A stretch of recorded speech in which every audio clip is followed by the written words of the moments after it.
live? Charlemagne, are we live?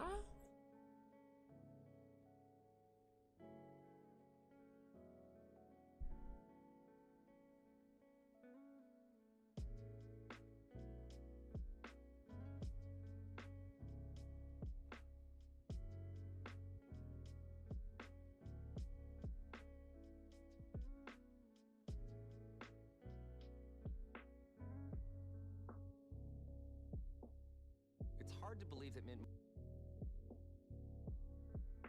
Charlemagne, we live? I think we live right now.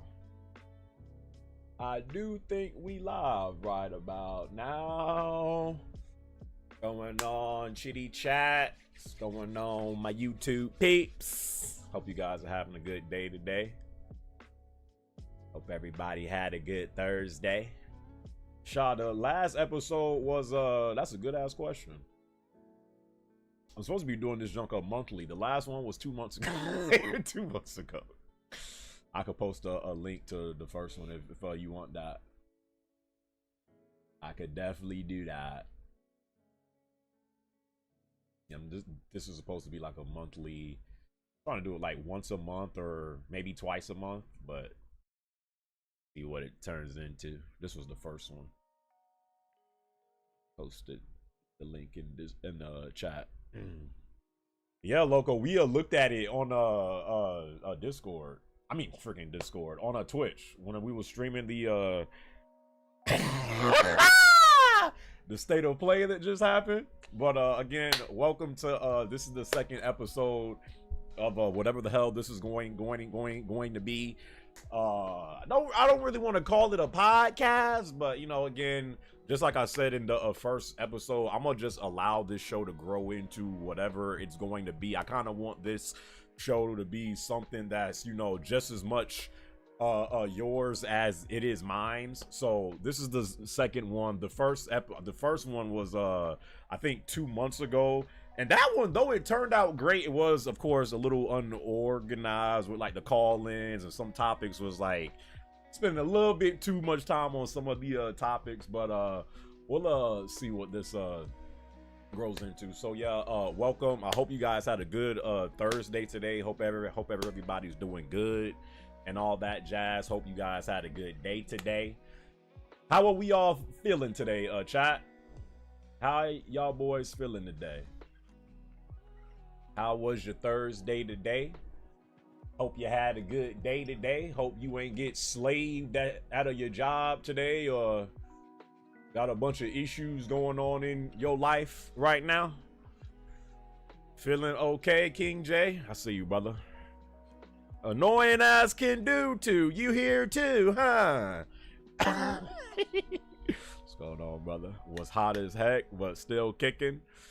What state you live in, Dante? Why don't you stream on YouTube and Twitch? Don't want to. I've managed over the years to have an entirely separate community from what I have on YouTube versus Twitch. It's just, it is what it is. State of gaming, Dirtbag. We gonna get into all that later, brother. I'm gonna get into all that later. Trying to check in on y'all suckers mental state. How are you suckers doing today? The mindsets and all that. Yo, Jeremy, please read my first comment I had sent to you. Pudgy, I just did it. Twitch is trash. You should leave it? Why you say Twitch is trash? Yo, someone had left a comment like that when I was when I had scheduled this. He was like, "Oh my god, dude, thank God you're streaming on freaking YouTube. I can't stand Twitch." And I was like, "Why?" He was just like, "It's just." What did he say? I forgot exactly what he said, but some people are just completely against. I get it, bro. Especially if you know, it's pretty much the same stuff that you can get on Twitch, you can get on YouTube. But I feel it though. I feel it. Chilling now that work is done. Hey, Guito, I feel you, brother. Tendy XY, what's going on, brother? Only Julius, we gonna get into all the state of play jazz and all that. Let me get everything situated.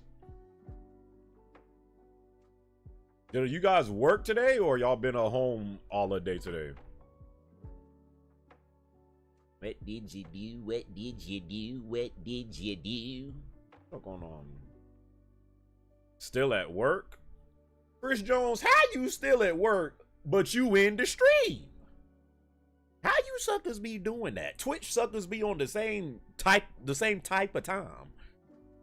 Suckers say I'm working, but they be in the Twitch stream the whole entire time. I don't know what job you got, but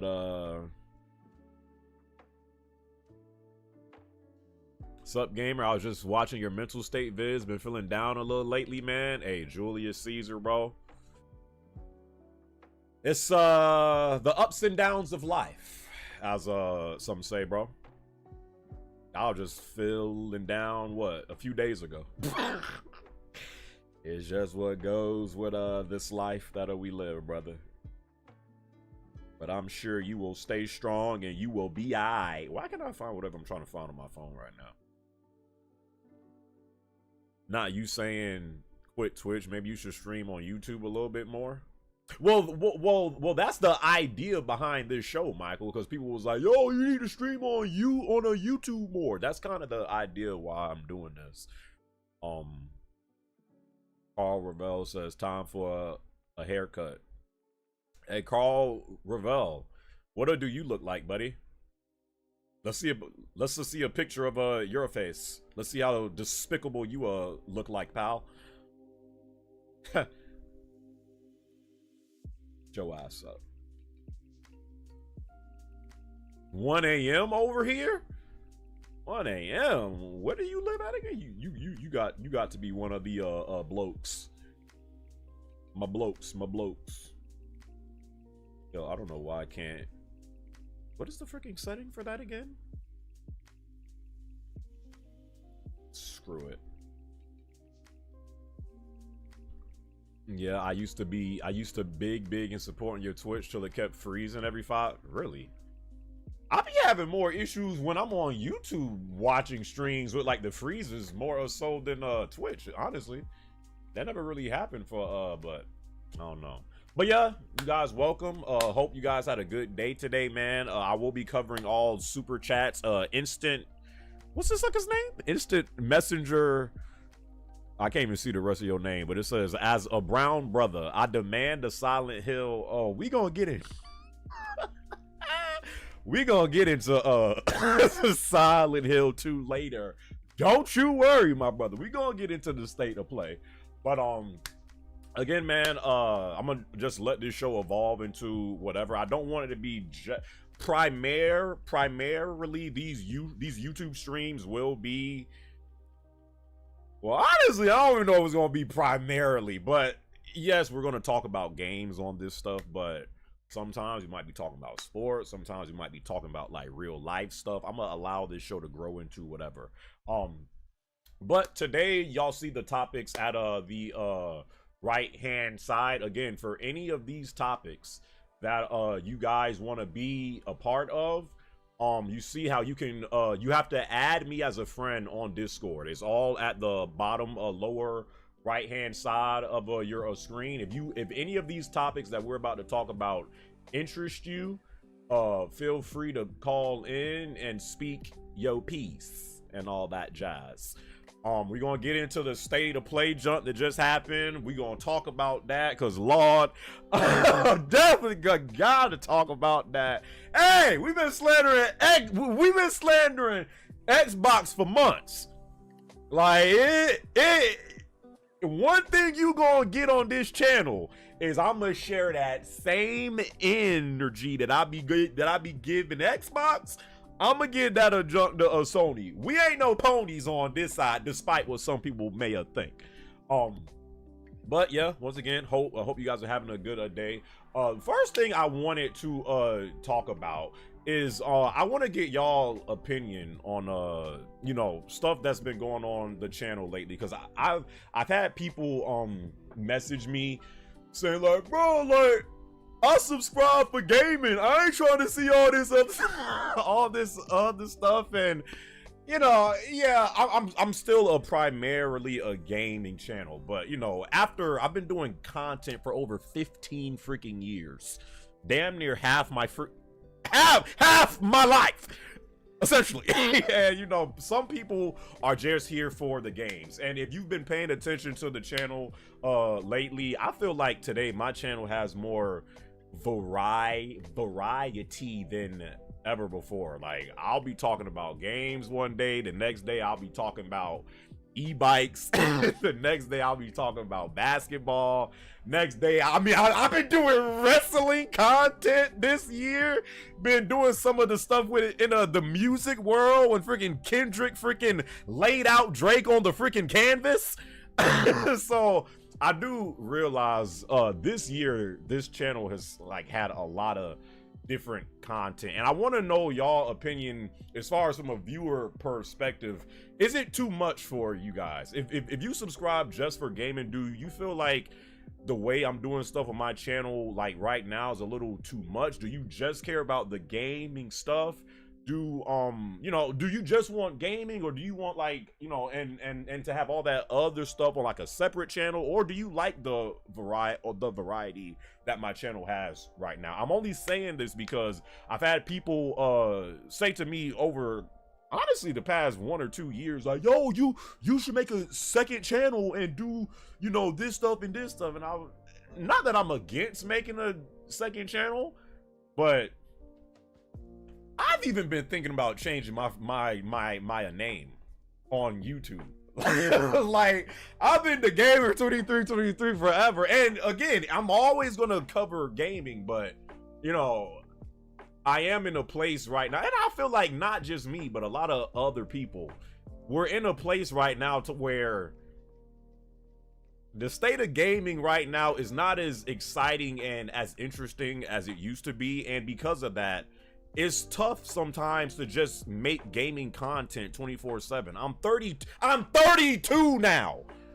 I'm the Unk 2323. Like, we getting old out here. And you know, sometimes it, like, before, to where I could just make content about whatever on games and, you know, just have a gaming topic out there. A lot of the discourse in gaming right now, it's just not interesting to me. It's not, and I'm not gonna pretend with certain topics that people are talking about that I care for just for the sake of uploading some gaming content. When I'm passionate about a gaming topic that I'm talking about, or a certain game, you're gonna know that and see that and feel that. But when it's dry, like, that's why I feel like I've enjoyed uploading content this year more so than I ever have in quite a few years, because I no longer feel tied down to just uploading gaming content. And though those vids might not do as good, I don't care anymore. Like, I really don't. And I've been growing my channel with the wrestling stuff and the e-bike stuff. I've been getting all these different opportunities from these companies out there. So from a viewer perspective, how do you guys feel about, like, the content on my channel? Do you feel like it's too much with, like, all the different styles? Like, I'll do basketball vids and e-bike vids and wrestling sometimes, and then go back to gaming. Do you feel like it's too much? Do you feel like I need a second channel for that? Are you not interested in none of that stuff? I wanted to get y'all opinions on that. I see I got another super chat from Instant Messenger again. He said, I miss your sniff unboxings, bro. Keep them coming.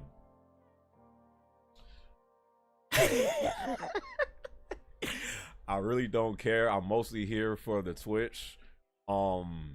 Rage Master, do not worry. I got more e-bike stuff coming. I'm getting too many opportunities from these companies for me to stop, and I just enjoy it. No, Tipsy. I feel like for you guys being viewers, it's not that I'm explaining myself. You guys are the ones that watch me and support me, and at the end of the day, why I have these sponsorships and get this free stuff and cool things and getting flyed out to places and not paying for it, it all comes back to you guys. Like, I'm not explaining myself, but I feel like for the people that's been on my channel for years, you guys have that right to tell me if you're enjoying the way I'm doing my content or not. That's all it is. But to get to what Instant Messenger said, I missed the sniff unboxings, bro. Again, it goes back to what I was saying, bro. Like before, if we going back 10 plus years, bro, it was easy for me to like, you know, get insert game here and like do the sniff on. Like I was doing that for damn near every game that I purchased. Today is not the same. I'm older. Life done beat us all down. Life is freaking depressing all of us right now, and I'm not gonna hop on camera and freaking act fake excited for a game that I'm truly not hyped for. So that's why I don't even really do the unboxings like that no more. I really feel like I haven't been legit hyped for a game maybe since Spider-Man 2, maybe. And Suckers was acting like they don't even like that game. So it's like, I still have that in me. I did it with the God of War Ragnarok unboxing. Like you notice when I do certain unboxings, that old side of myself comes right back out. I'm not, however, gonna just fake it for every game that come out and do unboxings for freaking Joe Schmo insert Hellblade 2. It's the only game that came to my mind. Freaking insert Hellblade 2 here and act fake excited. I'm not doing that no more. It's just I still sniff cases. I mean, I still sniff them. I just don't do the unboxings for it anymore. The game has changed, bro. This face off the smoker. I see you, sir. Farad. The only game I'm hyped for now is G. Yeah. But just to like get off of this topic, do you guys have an issue with the way that I've been doing my content this year? Do you guys just want the gaming stuff, or it doesn't really matter to you? Because I'm not necessarily against doing a second channel. I've actually thought about it, really, and like having that second channel be more like, you know, like real life stuff. But then again, I feel like with the mental state check vids that I do on this channel, people like them. With the wrestling stuff that I was doing this year on this channel, like I was getting like newcomers to the channel, like talking about that stuff. I had people like hit me up that's actually in the wrestling industry with that stuff. So it's like, I personally feel like all of the stuff that I've been doing, I can just do it on this channel with no problem. But as you guys, for the viewers, if you feel like it's too much and it's hard to keep up with the channel, I mean, rebrand if needed. The laugh and the introspection is your brand. I honestly watch the random stuff more than the game vids. You do you, Jeremy. Will always be watching whatever you put out. The mix is best. Gaming isn't always interesting. It's not, bro.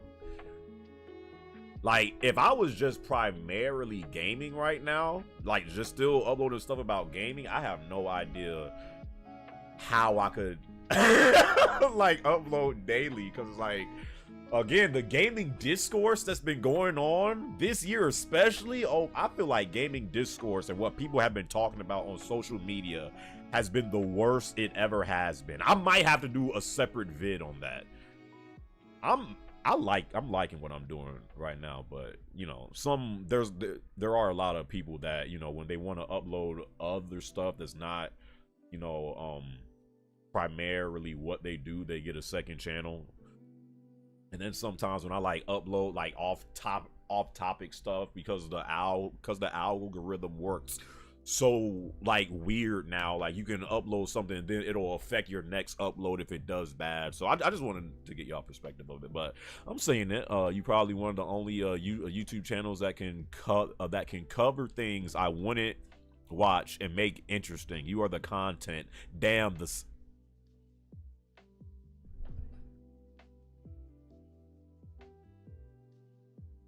You about to make a brother cry over here.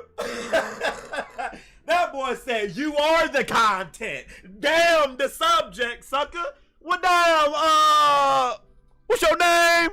Quad Deer. Well, I know you black. This sucker's name is Quad. How the hell do you say your name?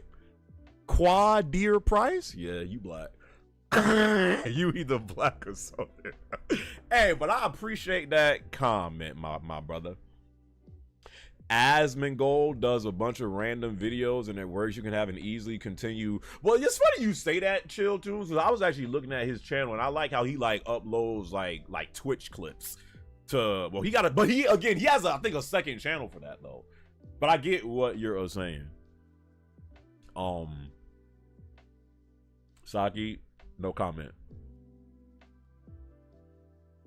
Off topic, but ain't you been wearing that shirt 3 days? No. MKX. Boy, you lucky this ain't Twitch. I'm really about to fire on you. Sucker, that's how I know you lying, because I literally just watched this junk today. Like, what is you talking about? I'm really about to fire on you. I'm really about to fire on you.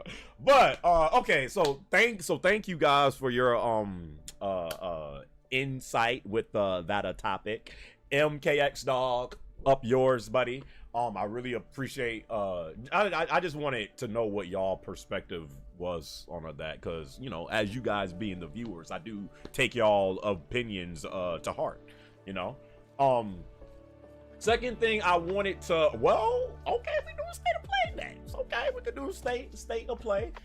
So again, with any of this stuff that we about to talk about right now, you guys can call in. If any, again, bottom right hand corner, you have to add me as a friend on Discord. I'm seeing I got some pending invites right now. Have to add me as a friend on Discord. We about to get into this state of a play stuff. So if anything that we about to talk about interests you and you got something to share or whatever to let your voice be heard, you know what to do. I actually wanted to bring up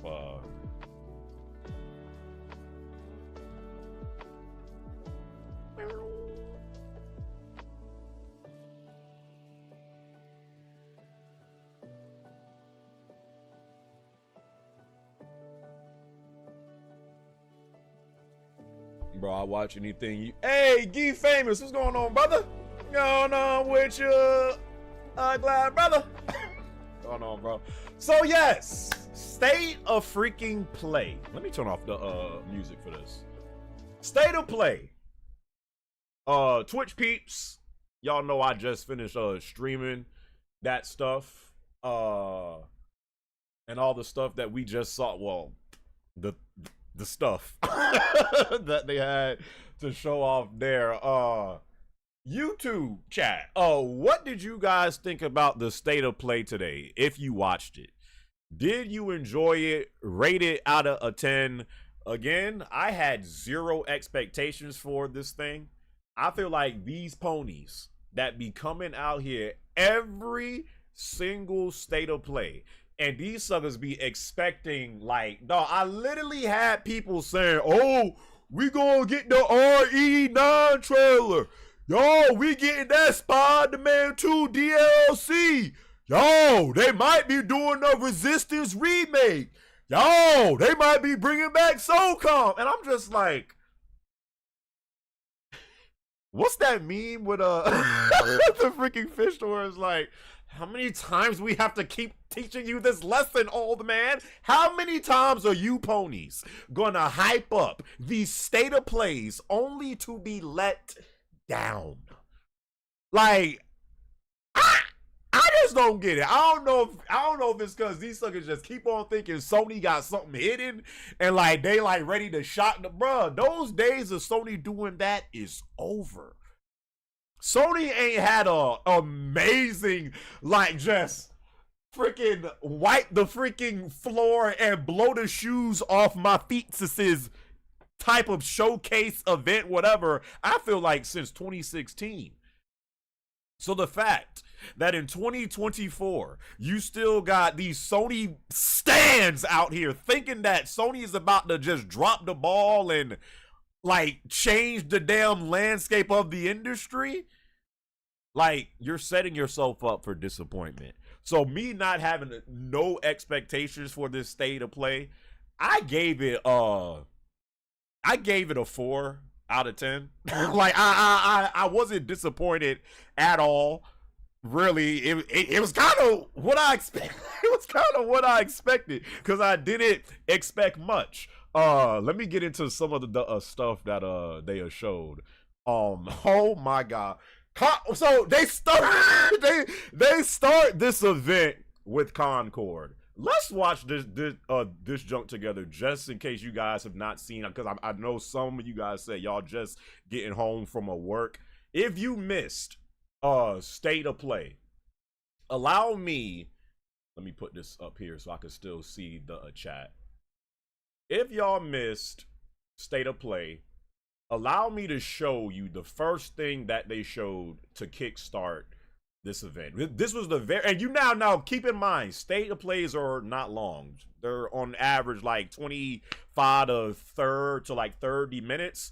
They're not long. This at least took up what, like 10 to 15, maybe 10 minutes, and with them talking about it. I ain't gonna watch the entire thing, but this is what they started the state of play with.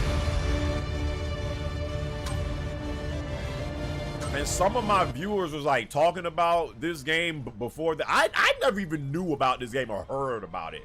But my viewers was like talking about this junk on a Twitch for like the past few weeks. And this is it.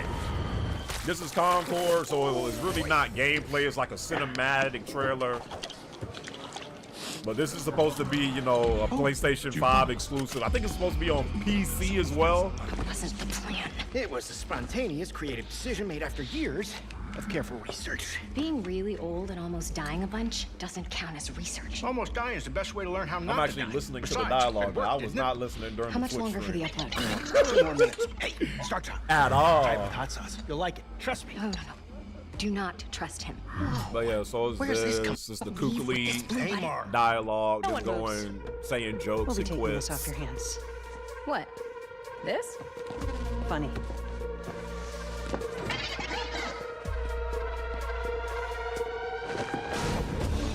It's a day 100 cop.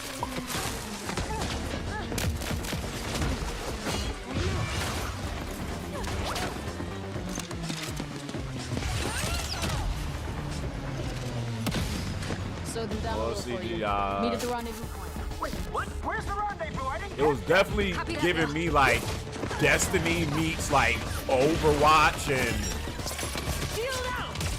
freaking insert free-to-play shooter here vibes. Got him. What's the part where they actually show like a little bit of the gameplay? Because it's not in this. They actually showed at like the very. Okay, I might have to go to the PlayStation. They actually showed like a sliver of gameplay mixed into it. We go to I need to see that state of play. There you go. Bargain bin. Yeah, this was the. Wait, what? And 0 scaffolding. I promise.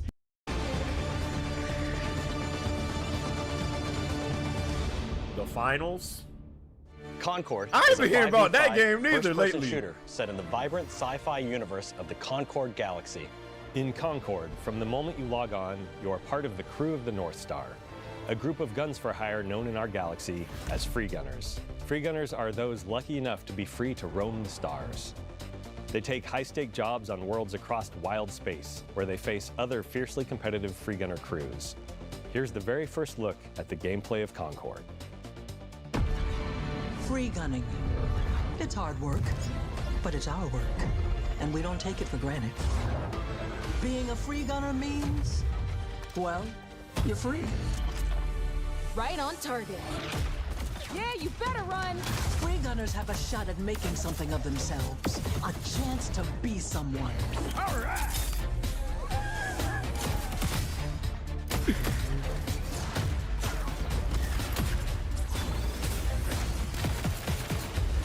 Need a second to fix myself up.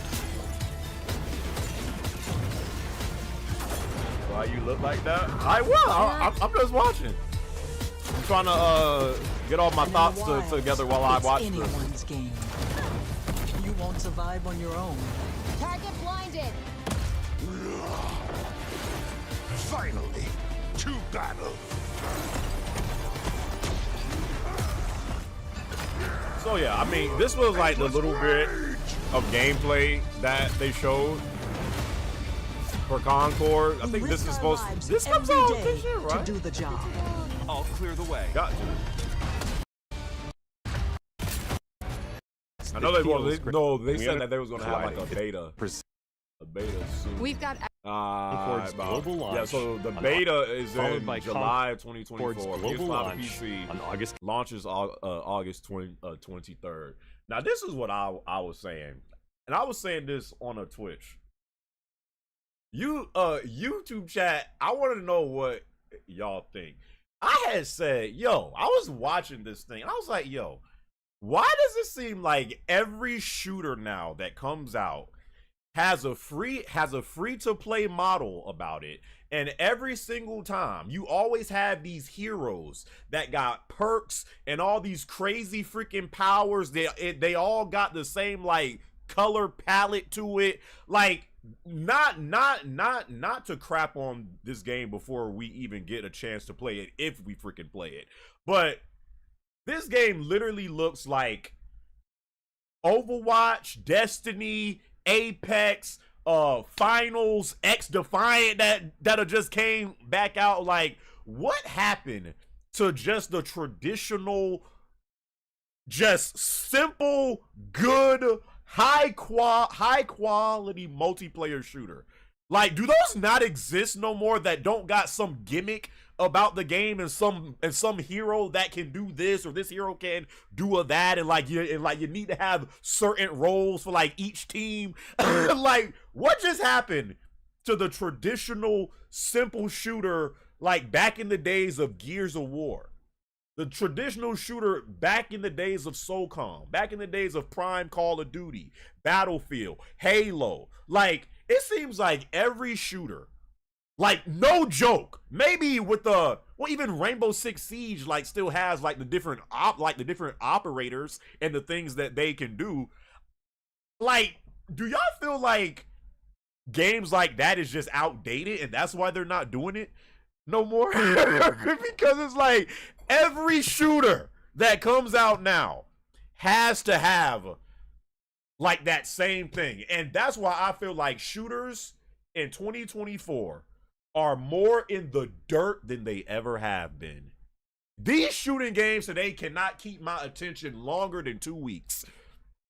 They can't. Not a single one.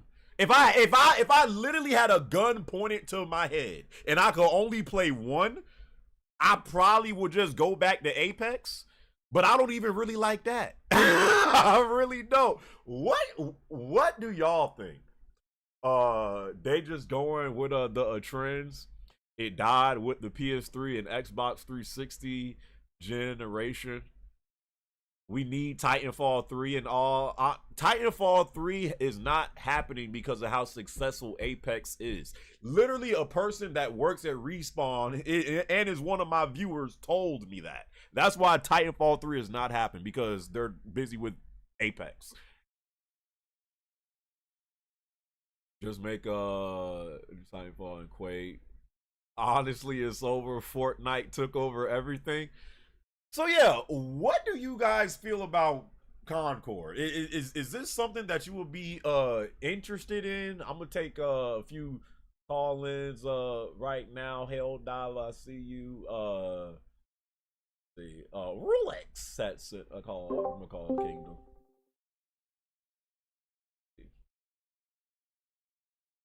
Kingdom, I am calling you, sir.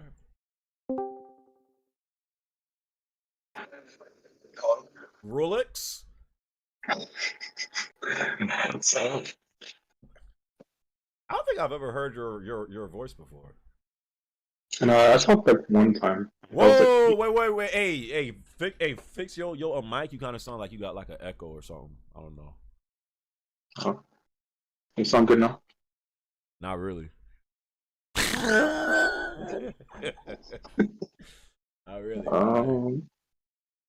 You are using Xbox 360 microphone? No, I'm using Galaxy Buds. You using what? Galaxy Buds. Hey, you need to take those back to the store, pimp.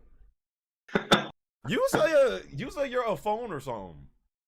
All right, hold on. But these ones is trash. Hurry up. Do I sound good now? Speak again. Do I sound good now? You sound better. Yeah. Kingdom. Yeah. All right. So, what did you have to say about just the state of play, Concord, whatever? That whole thing was trash, like complete garbage. Like the entire thing. Well, I gave it like a 0.5 out of 10, and that was only because of Astrobot at the end. A 0.5 out. And your expectations? Did you have high expectations or no? Oh no, I kind of went in with like zero expectations because you know how like Sony, they like announced at the beginning of the year that they weren't gonna have any like major releases, so it was like I feel like it kind of had to be trash because like there's no there's no like games for them to announce yet except for like the smaller stuff. So it's like, well, just, and you also have Summer Games Fest next week too. So it's like if anything like big would be announced, it would probably be at that, like third party wise, and not like anything that they have. Right. What did you think about Concord? Did you think it was something that should have took up that much time? No, definitely not. Especially when the first 10 minutes was all a CGI trailer, and you already know nobody wants to see CGI when looking at any kind of games. I mean, but they did show some gameplay. Like what? I mean, but that was after the 10-minute CGI trailer. That's the thing. What did you think about the gameplay that they showed? I mean, it was cool, but I ain't gonna lie, Kingdom. Like the way you be speaking in a Discord, like now you're like, well, yeah. So, I mean, where's the Kingdom that'll be talking trash on a Discord or a Twitch? Where's the backseating Kingdom at? You ain't got that same energy about you, brother. That's the exaggerated version of me. You know, that's not who I am normally. You must be a little shy. But, yeah, I guess. So was there anything outside of Astrobot that kind of caught your eye from this state of play, or was that it? I mean, Monster Hunter looked kind of good, but I'm not really like a Monster Hunter fan like that, so I'm not sure if I'm gonna pick it up. Right. And last question before I get to the next caller. With all the slander that Xbox has been catching, not just this year, but last year, the year before last year, the year before last year, the year before last year,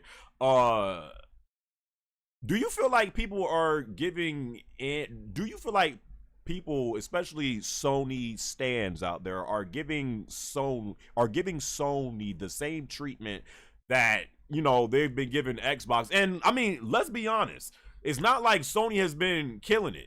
They haven't. Like, they've been quiet. They just been, you know, doing what they do. And yeah, they do got like games like out there, but I just feel like it's time for the way we always critique every single move that Xbox does. After seeing this state of play, and Sony has kind of been just, you know, quiet. Do you feel like it's time for Sony to catch some of that same heat? One thing that I never thought I would say is that after this state of play, I'm actually excited for the Xbox event. You're actually excited for the Xbox event? Yeah, it looks like they actually have more things, way more things to show than Sony ever had, like, to look forward to. I mean, like, I don't care about Indiana Jones, but like, I mean, like that's still like a huge game. And then they have apparently Perfect Dark is supposed to be shown there too, and I forgot what else, but it's like these are like actually like big games that they're like showing off allegedly. Yeah. All right, though, Rolex, I appreciate your call in, brother, and I'll be speaking to you, I'm sure, very soon. All right. All right, brother. Be a safe. You too. Uh-oh, there go Versatile with the Versatile. Before I get to your calling, because I already know this is gonna be going crazy. So yeah, they had showed Concord, and again, not to like crap on the game or nothing like that. I just feel like personally, these shooters that come out today just have no uniqueness about them. They all look the same. It looked like you've been playing these same shooters for like 10 plus years now. They all got the same type of heroes that, you know, you got the sniper heroes that like can, you know, tag someone through a walls and you could see them through a walls. You got the ones that, you know, can set up shields and they're like the defender of the team. You got one that can fly in the air. Like every single shooter, it either has that in like perks or like just with the way the game looks. So not saying that Concord is going to be trash.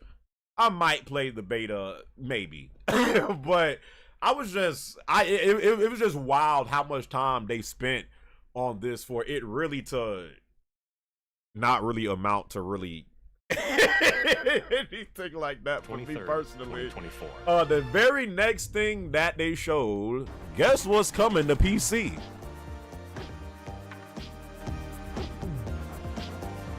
Kratos. You seem like a... Which was expected. I mean, the first one dropped on PC, what, 2 or 3 years later? So God of War Ragnarok is coming to PC, what, 2 years later? So, I mean, this is something that we've been seeing with PlayStation games for a while now. They'll be on PS5 for 2 or 3 years, and now they'll eventually come to PC. The prophecies say Fimbulwinter leads to Ragnarok. Any of you guys will be purchasing this game on PC? Or no? Ain't no time, guy. Nope. Spider-Man 2. Oh yeah, Spider-Man 2. Whoa, Spider-Man 2018 hit PC in what year? You guys remember? We have guests! They're too fast! Look out!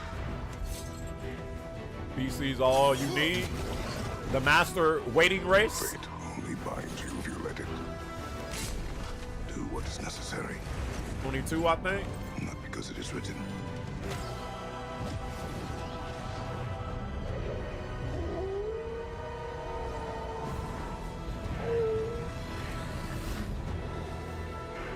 God of War is coming to PC September 19th. So they show God of War as well coming to PC. The only things from this state of play that actually got, I feel like, my attention and most of my Twitch chat attention, this state of the land. Freaking Dynasty Warriors. Men are powerless at the Which I ain't playing Dynasty Warriors game since like so, what, PS2? Someone must act. This was one thing that caught my eye.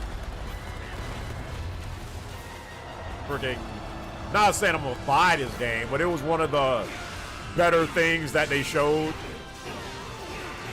Got this weak state of play.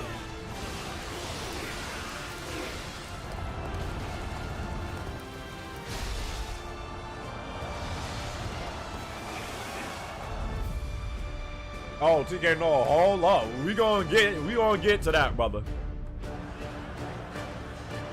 Zach Lance said, I've never played, bro. Dynasty Warriors on PS2 used to be, I don't even know when the series started, but I remember that's how I got introduced. But I haven't played it literally since that era.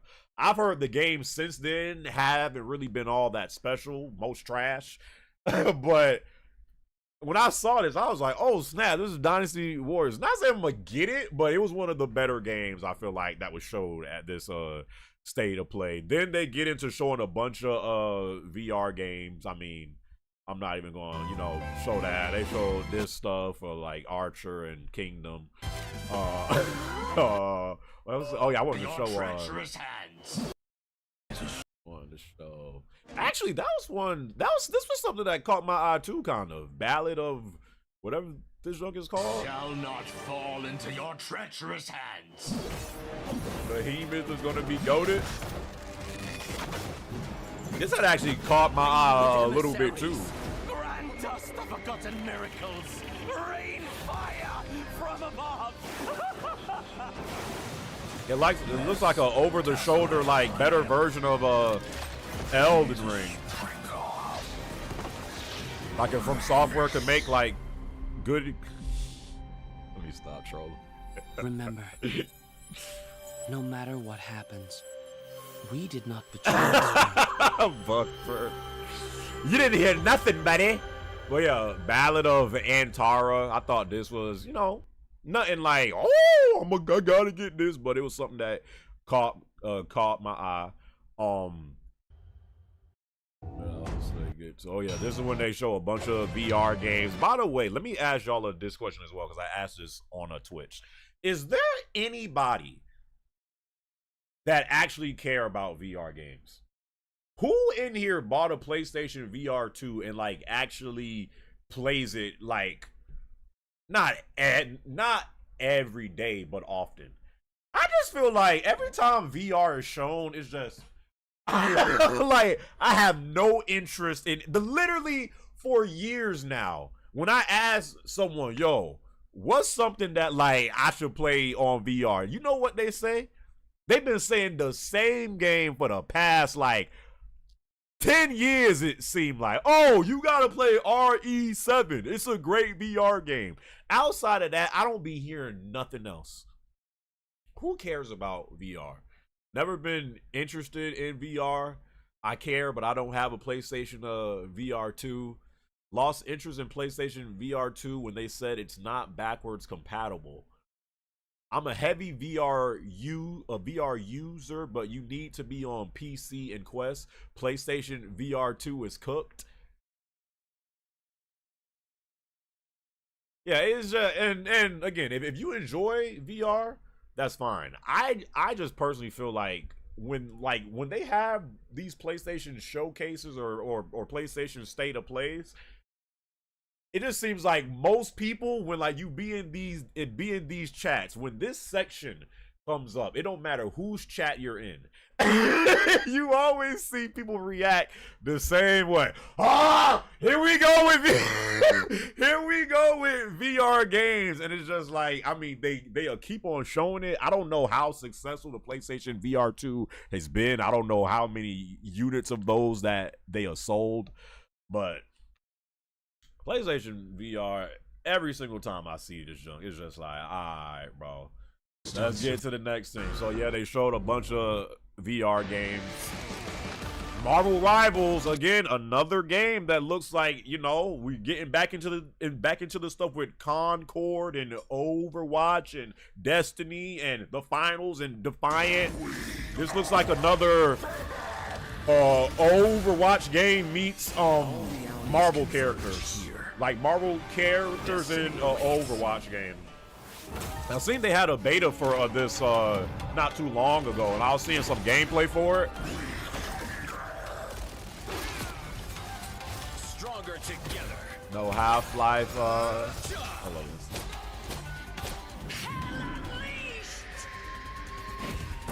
Like, tell me this don't look like Overwatch, bro. But it's just with. I just feel like you have a bunch of shooters today that just. I thought that was cool, like the little destruction. I'm back, baby. 3, 2, 1, blast off! Overwatch meets Valorant meets Marvel. Yo, you can add in Valorant too. I forgot, like, they got so many of these games that essentially look and play the damn same.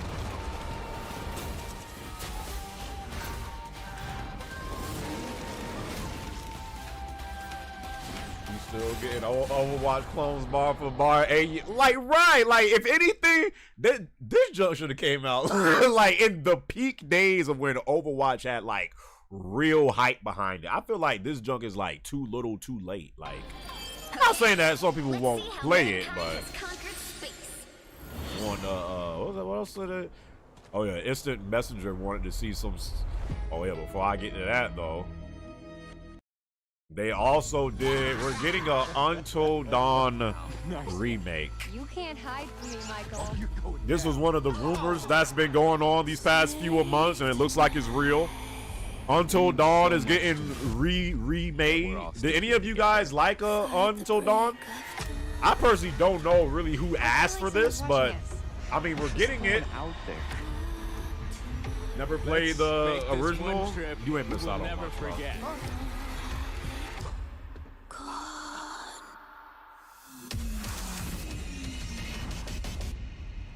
Let me pause this right here. Let me pause this right here, cause and I'm gonna get to the call-ins, but this is another thing of what I feel like this generation more so. I mean, you seen this junk last gen as well with like a lot of remasters and stuff like that, but even I feel like more so this generation, a lot of, you could say, the biggest games that we've gotten this gen have been remakes and remasters. Not all, but you know, a lot of, like, we've been getting so many remasters and remakes in this gen going back to last gen, and it's getting to the point now with Sony.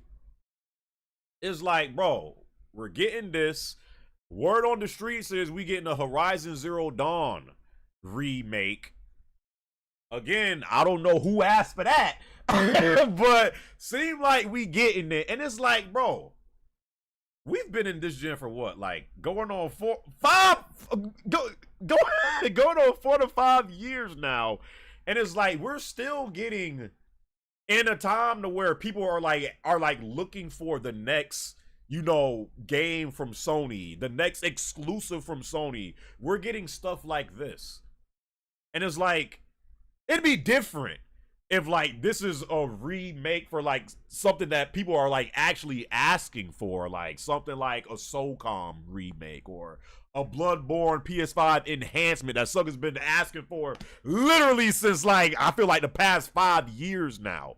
Or, you know, maybe a Killzone 2 remake or a Resistance. We're literally getting Until Dawn, Horizon. I mean, well, yeah, I almost got it confused. We're getting Until Dawn. We're getting Horizon Zero Dawn. We just got the friggin' Last of Us 1 remake, what, like last year or something like that. Like, again, I'm gonna start really slandering Sony the same way I slander Xbox. It's only fair. It's the one thing that Sony has, I feel like, to why they don't get slandered as much as Xbox is at least they got Insomniac. They got Insomniac the first, and they have Santa Monica. Like, they still have a few people that they can lean on for like certain games that you can't get on PC, at least at that time. You have to wait 2 or 3 years later. So I feel like that's the only thing that's been keeping Sony from getting slandered just like Xbox got. Sony still has an identity to where Xbox doesn't. But I will say this, if Sony keeps on going on this path of kind of keeping us in the dark with, like, you know, not really knowing what, you know, the big devs are like working on, we really only know like what Insomniac is doing, and that's because their whole damn game plan got leaked last year. But I just feel like it's getting to that point where I feel like people really need to start trying to call out Sony. So yeah, we're getting this. I wanted to get to we're gonna get to the call-ins. This was, in my opinion, I've never played this game before.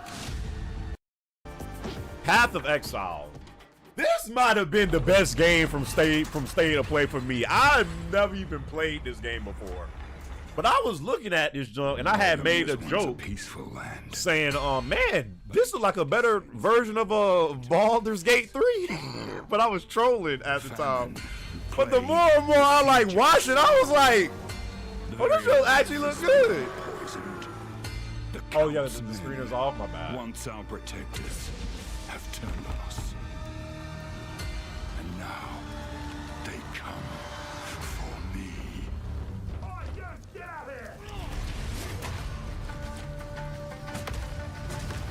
Now, the gameplay really starts to look good, bro.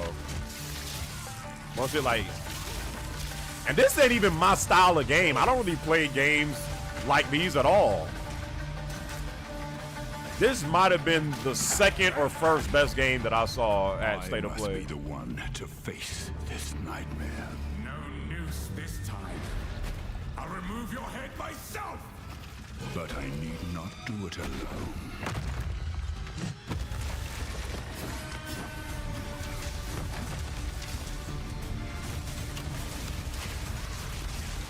Alright, bro, the graphics look on point, the gameplay look fun, the boss battles, co-op, crossplay. Any Path of Exile fans in chat? I've never played this game, but after seeing this junk, I was like, hey, hold on.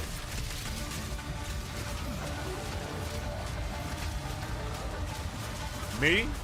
TK Nola, put me on a game, brother. Top down? Yeah, that's the thing. Some people don't like top-down games. I don't know why. I feel like I've played multiple good top-down games, but some people are just completely against those style of games. But I might have to look into that, actually. Me not being a Path of Exile player. Instant Messenger, if you're still in chat, you wanted us to get to... Excuse me. Silent Hill 2. I was just... Another It's okay. remake I didn't coming. scare you. I'm kind of lost. I'm looking for Silent Hill. I think you should stay away. This town, there's something wrong with it? Is it dangerous?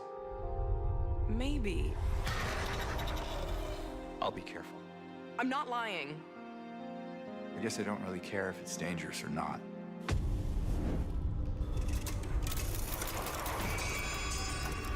I'm going either way. No, you shouldn't be here.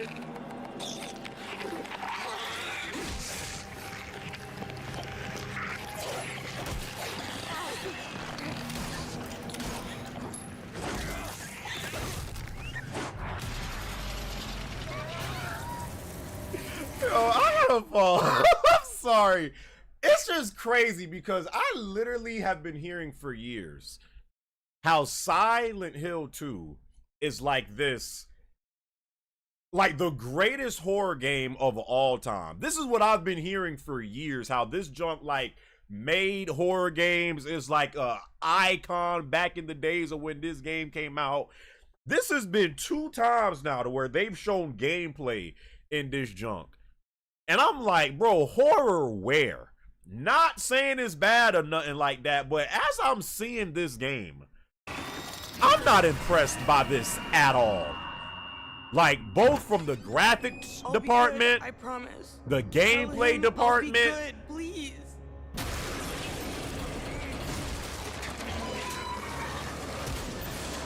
Like, this show just look outdated to me, if anything. But maybe I'm tripping. Please. They missed the mark. The OG is amazing. Guess you're gonna have to play the. But why would you? But if you want it, but why would the OG version be more? I mean, maybe it is, but as I'm like seeing this, like I'm just, I don't know. I'm not impressed or looking forward to this remake at all. Like, the more and more they show of it, it's just like, man.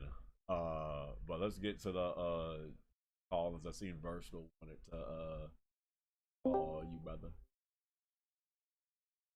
Versatile.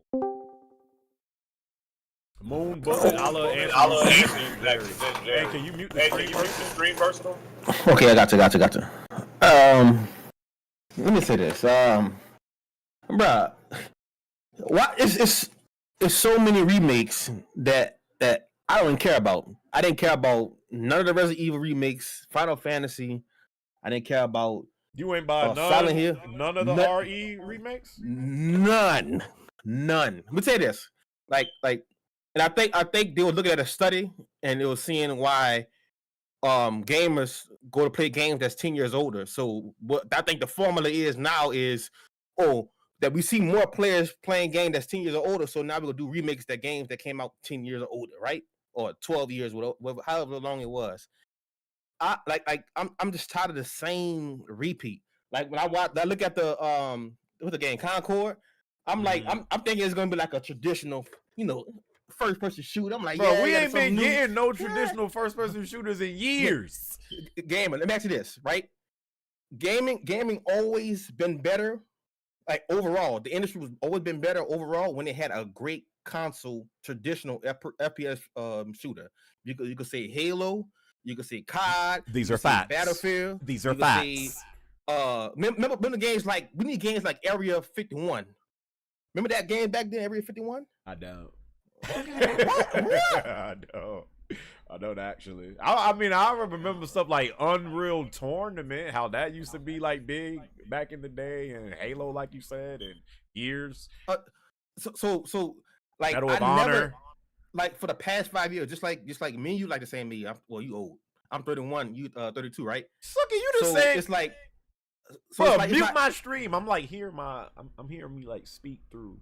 Maybe you got my thing too loud. Oh no, that's sorry. That's my headset. I have my headset right next to my mic. My bad. But it's like you said, like the past 5 years, I never had a game to like blow me off my feet. Like, you know what I'm saying? So like you said, that you got God of War, stuff like that. Me, I play single player games, but after I beat that single player game, I'm not touching it no more, like at all. So I don't care about the God of War coming to PC. I need a game, a first person shooter or a third person shooter that's going to change gaming. Like the last game that made me actually like excited. I missed work, missed work that night. I used to go to GameStop at midnight just to get the game. Was like Destiny, like on PS4 when Destiny 1 was I forgot you was a 30 FPS 30 hertz. Anyway, like we never had like give me a remake like Resistance. You could do Resistance 1, Resistance 2. You could bring back games like first person shooters that we want. Like if they had like dropped Resistance, that would have broke the internet. Let me ask you this: did you have high expectations for this state of play? Hell no, man. I know they go because what a rating would you give this state of play out of 10? Was there anything that they showed you that was somewhat good? The free game that come on PlayStation 5 when you first get it. Oh, the freaking Astrobot? Yeah, that's the only thing. Like, the game, I'm asking this, right? I'm asking this. Do you think overall, right? The gaming industry overall, do you think it's like a rinse and repeat? Like I see this game did well, like Overwatch, right? Overwatch is failing right now. So why make a game similar to Overwatch? I feel like stuff like that is going on, but for the multiplayer department, like I feel like that's I mean, excluding stuff like fighting games and like MOBAs and stuff like that. I'm speaking specifically shooters. Shooters, I feel like have no uniqueness about them no more. No one is like really trying to.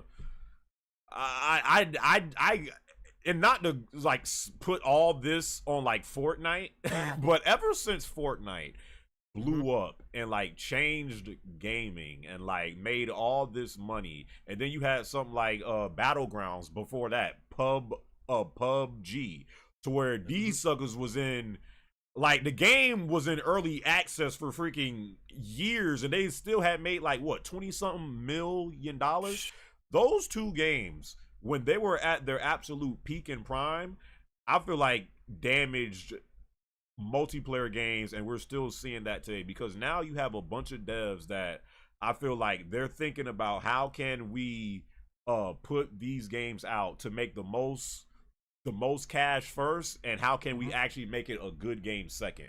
That's why now when you hop into a lot of these games now, you're the first thing you're introduced with is a battle pass. You're introduced with all these skins and things that you can buy in it. Freaking X Defiant, that just came back out now, and I've been playing X Defiant. I might do a vid on that. Let me say this. This is why X Defiant is working very well.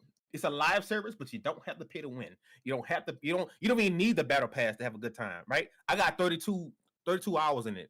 I'm level. I did the whole battle pass already. The first 4 days.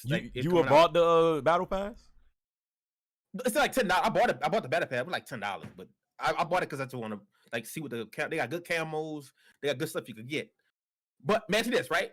Do you think I think live service and first person shooters do not work well at all? I think. No, I don't agree with that. I mean, they can work because you've seen it in stuff with like Fortnite and Apex. But they can work. Wait. So they can work because you've seen it done at a successful level with some of these games. The issue is when you have a lot of these games that, like, take something like Halo Infinite. Halo Infinite, to me, I feel like that game never should have been a live service game to begin with. You now have a lot of devs now that are trying to make live service games because they see how successful it is if you have a game blow up with it. But a lot of these games are just not fun to play after a while. Again, a lot of these shooters you will play today, at least for me, they don't keep my attention no longer than a week or two. Whatever happened to the finals? Remember when everybody and their mama was talking about the finals? I don't hear about the finals no more. Remember before Splitgate? Remember Splitgate was getting all this attention, and like people was like, oh my god, it's like Halo meets Portal. Yo, this is the shooter that we need right now. I don't hear about Splitgate at all anymore. Now the new thing is X Defiant. You say you would say that you enjoy X Defiant, and that's cool. I don't think X Defiant is going to be talked about in 2 months from now. It's going to disappear. The only games that people have been playing for years now is Fortnite, Apex, Siege, what else? Valorant. Can I say why? Wait. But because those games have been successful and they're live service games, that's why I think you have so many devs that are trying to push to make their games a live service because they're looking at the games that do it and have been doing it for years now. That's why you had freaking Naughty Dog themselves try to make Factions 2 a live service game, which it probably should have never been a live service game, and they tried to have Bungie help them, but then they seen how much work that it was going to take, and now it got canned. So let me explain to you why those games work well. Because look at the content you're getting.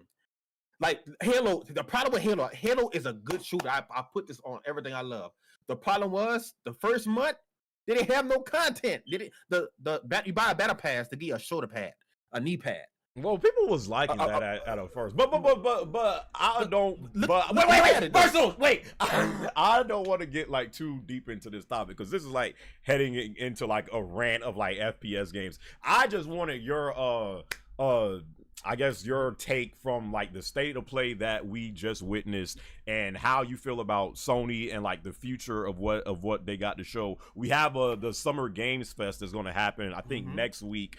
Is there anything that you've seen from this state of play that you could take away from that to where you could be like, well, at least we got this, or were you just completely disappointed in this state in this state of play? And where are you at right now being a PS5 owner? All right, so I'm gonna be honest with you. My PS5 is a charger right now. I charge my phone, my Apple Watch. I don't really. It's nothing like. I'm not gonna play COD on PS5. I got a PC for that. I'm not gonna play I played Immortals. That's the only game I played that's on my PS5 because it's free. There's no game like right now on PS5 or I ever seen yet except for like Wolverine, or we saw like the leaks of the Wolverine. That's probably somehow the Wolverine come out. I'm playing that. I got Spider-Man 2. I beat that. It's like no games. How do you feel about the PS5 this year with the content that we've gotten? I mean, it's lackluster, but I always expected that in PlayStation. PS4, they always got a year or two where you was like, this wasn't a good year. They always got like I think this is what I think remakes are fillers. That's it. Oh, yeah. All it is fillers. Stop wasting money on fillers, and you can do a double A. You don't have to do a triple A. And I think people mentality today is also they got to have triple A in order to enjoy a console. No, get something like Helldivers. What Helldivers was a double A?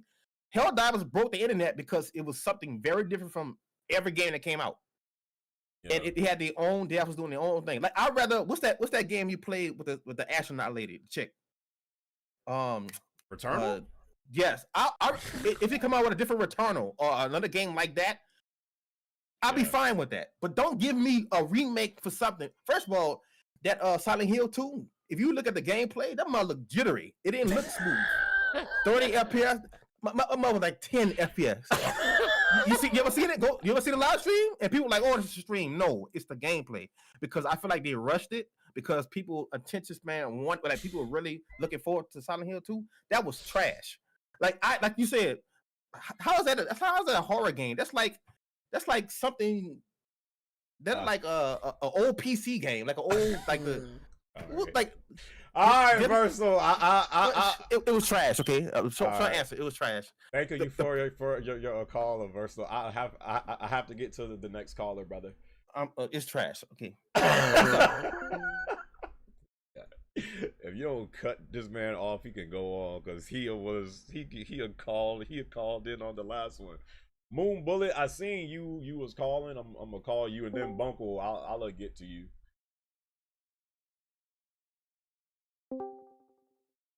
Hello? Moon Bullet?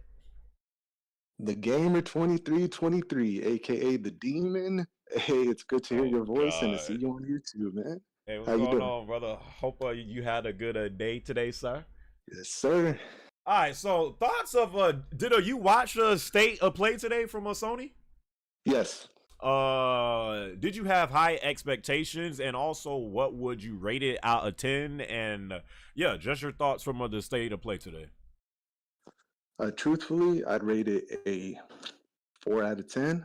Same. I mean, Silent Hill 2, we got that, but I mean, other than that, Astrobot, what you mean? Where's a Ghost of Tsushima 2 teaser? Where's Astrobot? Oh, I haven't played Astro's Playroom yet. Yo, you gotta play that. Hey, wait. All the jokes aside, chat, if y'all did not play Astro's Playroom, I know it looks freaking ridiculous and like something for kids. I'm telling you right now, I feel like the DualSense is one of the most overrated controllers of all time. How the hell are we paying $70 for this damn controller for them really to not even really use the features like that? If you want to actually play a game that actually uses all of the features that the DualSense have, play Astro's Playroom if you didn't. It was a launch title on PS5 and it's free, so that's why people are looking forward to Astrobot. Back to you, Moon Bullet. Get into the state of play stuff that you was talking about. This sucker just left.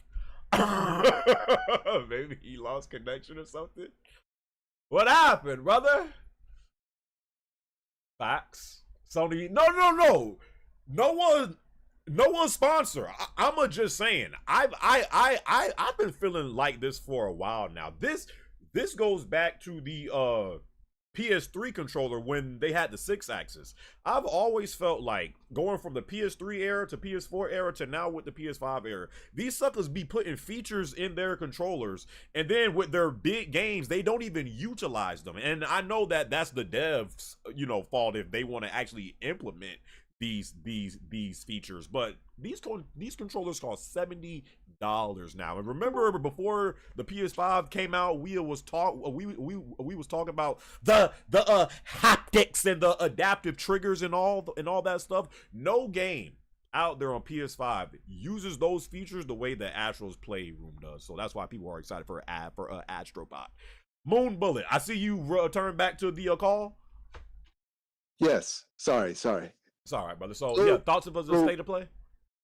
Yeah, so the Astros playroom, and like for people that are excited for that, like go off. Did this sucker just lose connection again? If they added a multiplayer component, maybe we'd have something to talk about. It's gonna have co-op. No fucking way. Yeah, it is. The new one coming. So yeah, I mean, I would recommend you go to the PlayStation Store tonight and download the first one. It's free, and just see what it's about, just so you can get like a feel of it. Right. But yeah, so you gave the state of play a 4 out of 10. You being a PS5 owner this year, how have you been feeling about PS5? Just the stuff that we've been getting. Do you feel confident in being a PS5 owner? Again, Xbox has been catching a lot of slander, and people have been saying that the Xbox keeps their fans in like the dark, and you don't know what's coming. I mean, if we want to actually sit back,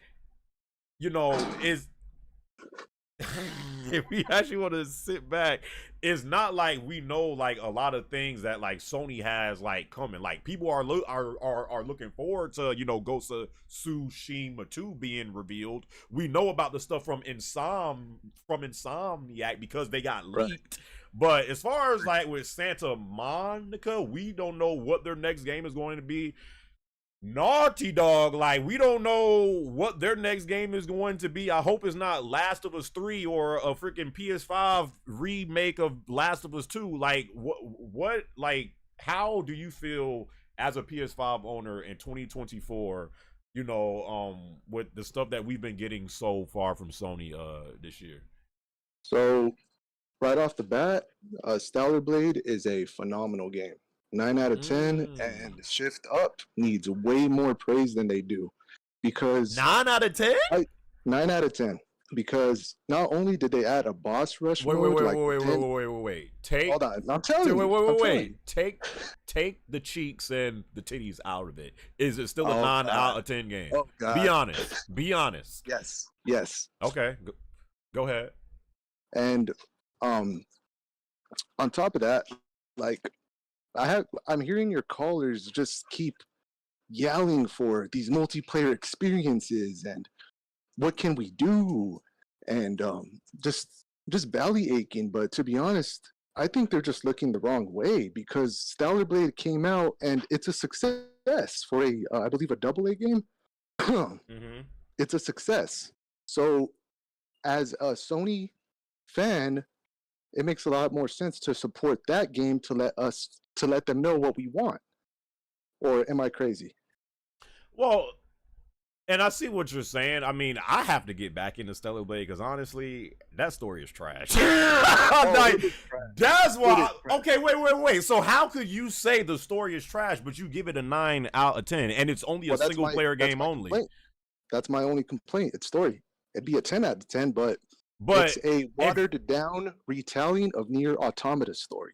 So you can't really fault it for that, because the director said it took a direct inspiration from it.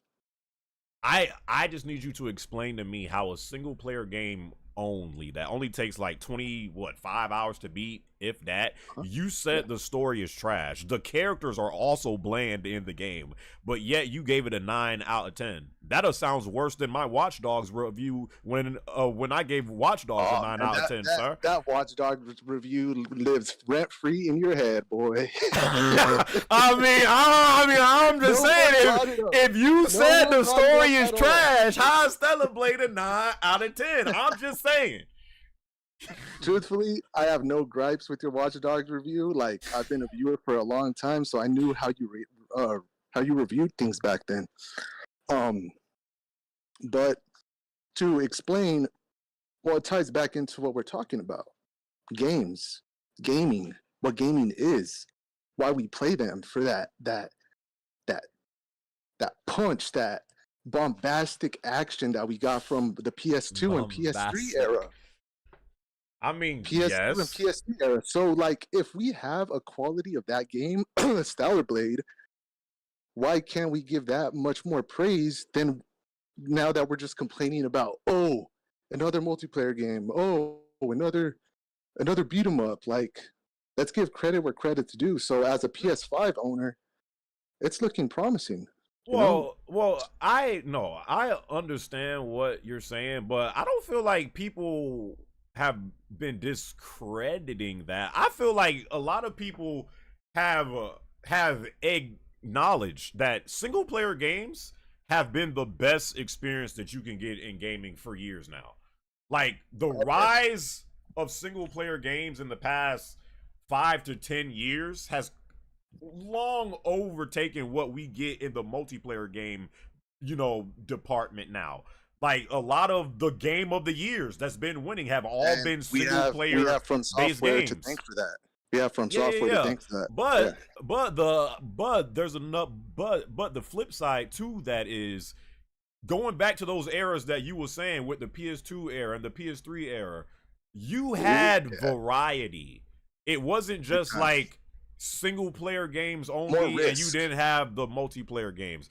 A lot of the times now you have people that are complaining about the state of multiplayer games now, because though we do again see that these single player games are great and stuff like that, there's really not, like, unless you're just playing the old same ass Fortnite and Apex and stuff like that, there's not like we're getting like we need that balance. And I feel like a lot of people, if you are a PS5 owner, feel like we haven't been getting balance in that department, and that's why again it was so huge when Factions 2 had got canned, and you seen Hell and you seen Hell Divers 2. It got that much attention. Yes, it was on PS5 and PC, but people was like, oh my god, finally I got a multiplayer game that I can play on PS5. So I just feel like that's what I think it is personally.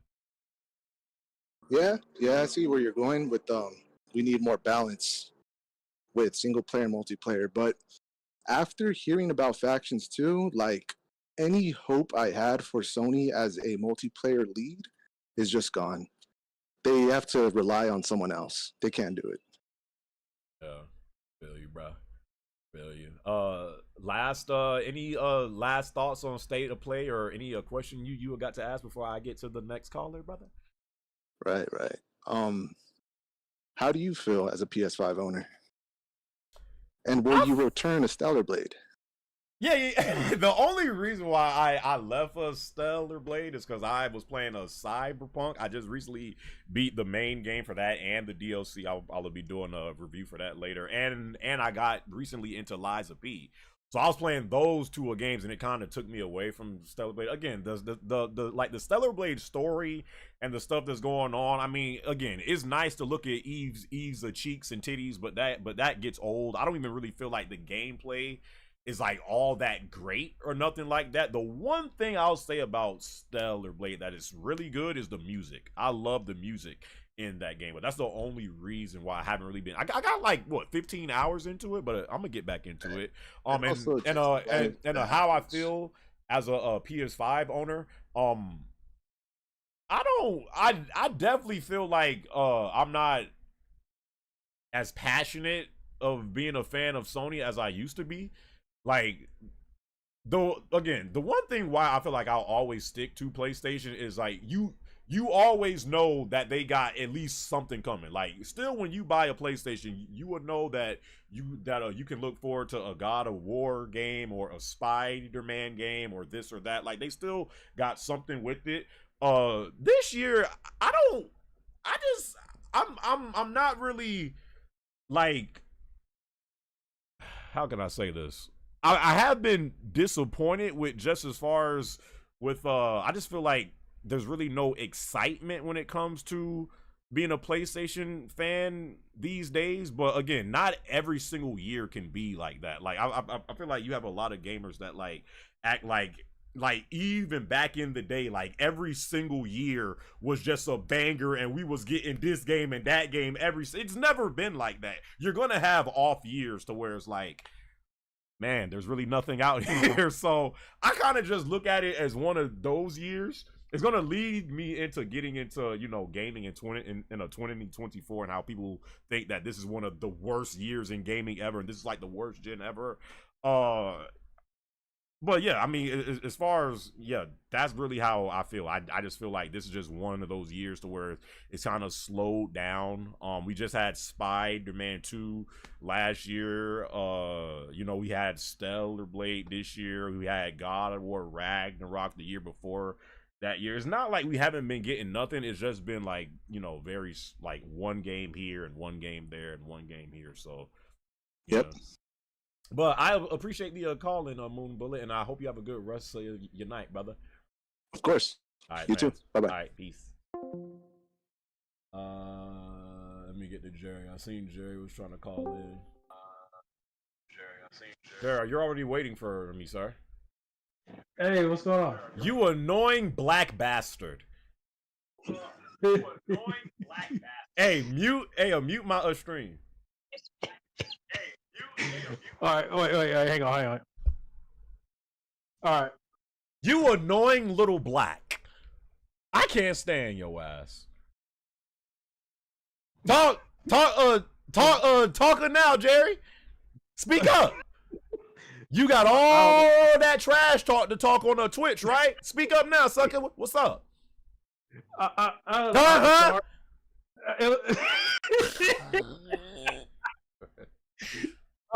mean, hey, bro, I'll be having fun.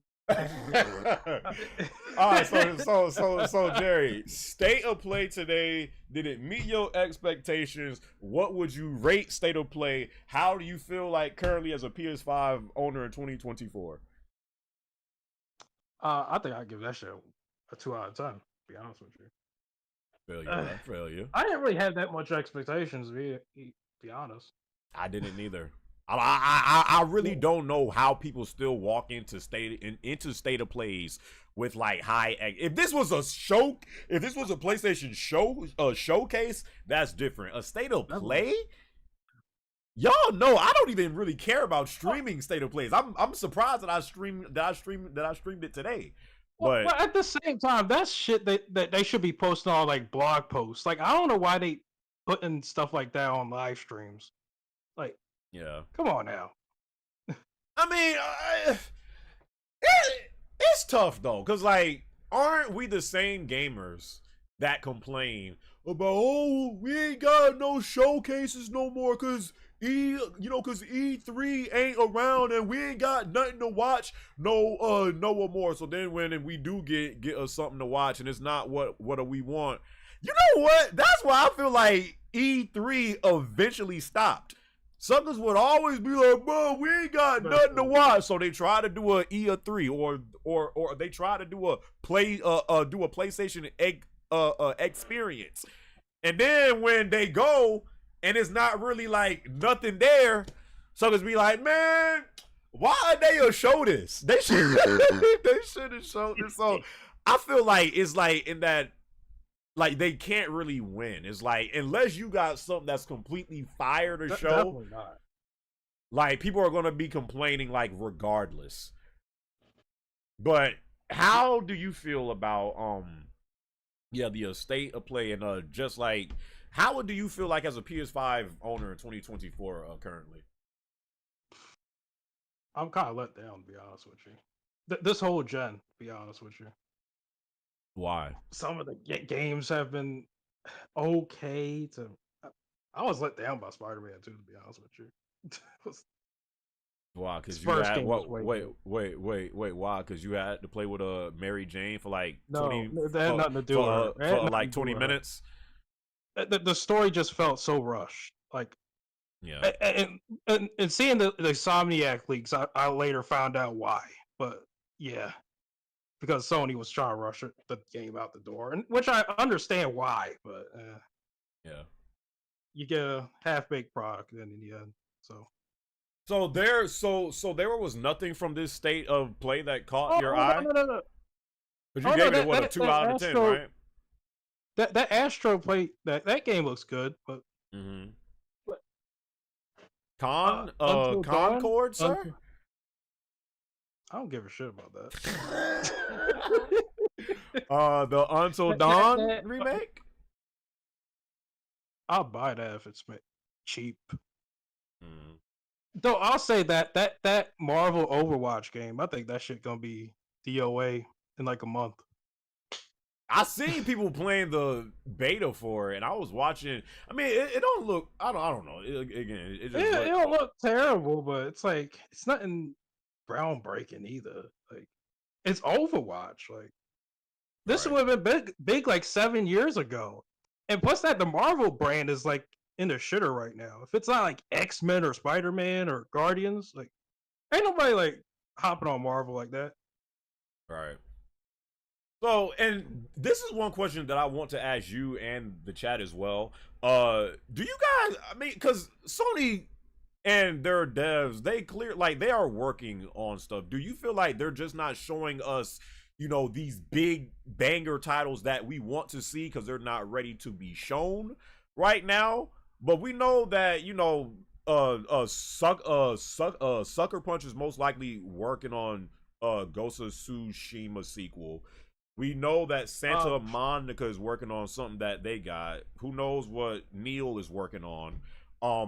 I mean, we can't just always expect and this is why I feel like Sony stepped out of E3. Every single time Sony has any event, people just expect the absolute most. They have never escaped E3 2016. Never.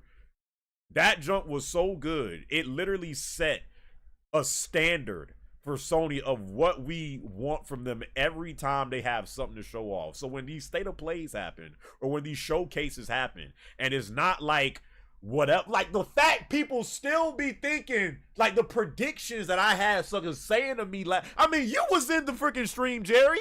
You freaking seen what? Yeah, I was. You seen what suckers was predicting for this state of play, and it's just like, Spider-Man, bro, wake up. That era of Sony to where they would literally come with bangers, it's over. Now they are probably just letting they first party studios since 2017. Yeah, like they're working on stuff, but it's clear they are not going to show any of this stuff until it's ready to be shown. So I mean, yeah, at times it is disappointing because it feel like, man, like, where's, like, the next big game? Sucker, the next big game ain't a PlayStation exclusive. The next big game is it's freaking GTA 6. That's just what it is, and that game is going to be a huge game. So, as far as from the exclusive side, I don't know, because we're still getting exclusives from Sony. Like we are, bro. The only two we know of is Death Stranding 2 and Wolverine. I don't give a damn about Death Stranding. Like I really don't care about Death Stranding 2. Okay, but yeah, I do. Yeah, but we have Wolverine, but I don't know. Like, again, I am going to start slandering Sony, but if I do have to take their side for a second, slander them. They deserve no, they do, but if I am going to take their side just for a second, it's not like we haven't been getting any, bro. We've gotten games like Returnal, which is now it's on PC, but that was on PS5.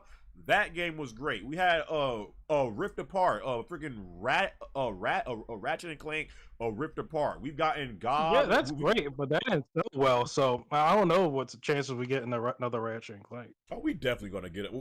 That was revealed in their timeline. They got another one of those games coming. Oh yeah, that's right. Yeah, so we got God of War Ragnarok. We got Spider-Man 2. We got Stellar Blade this year. You got Helldivers. Yeah.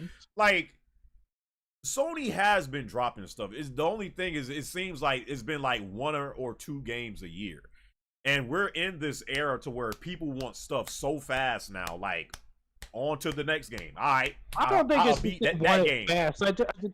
They just want like information, just like information. Like, but you can't share. But you can't share information unless you're ready to show something. Like. Yeah, and I understand that. But at the same time, we're like, what, like 4 or 5 years into this console cycle? Right. But I mean, what do you want to do? Like freaking every studio to just get a leaked like Insomniac did? No. Like, So, I mean, I'm just saying, yes, it is time to start. The same way we be talking about Xbox, it is time to start looking at Sony like that.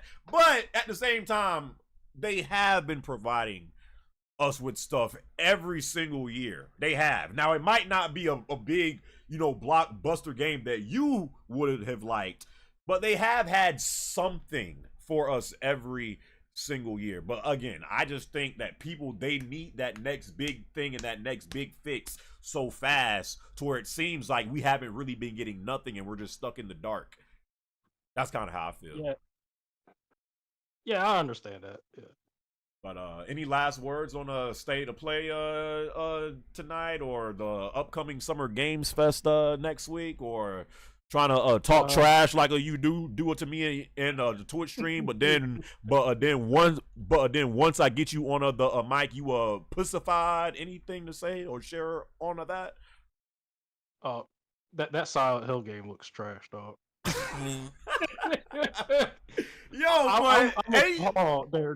They're releasing a game like that in 2024. I'm like shocked. Did you play the original Silent Hill game? No, I didn't. I did. I'm just shocked because I remember when this had got announced, because Silent Hill 2, again, like it's always like I've always heard how this is like the best horror game of all time. The way that they have been showing this junk off, I don't feel like this is gonna bring. I mean, it's still too early. It's still too early to say. It's actually supposed to drop October 8th, 2024, because I'm still on the screen.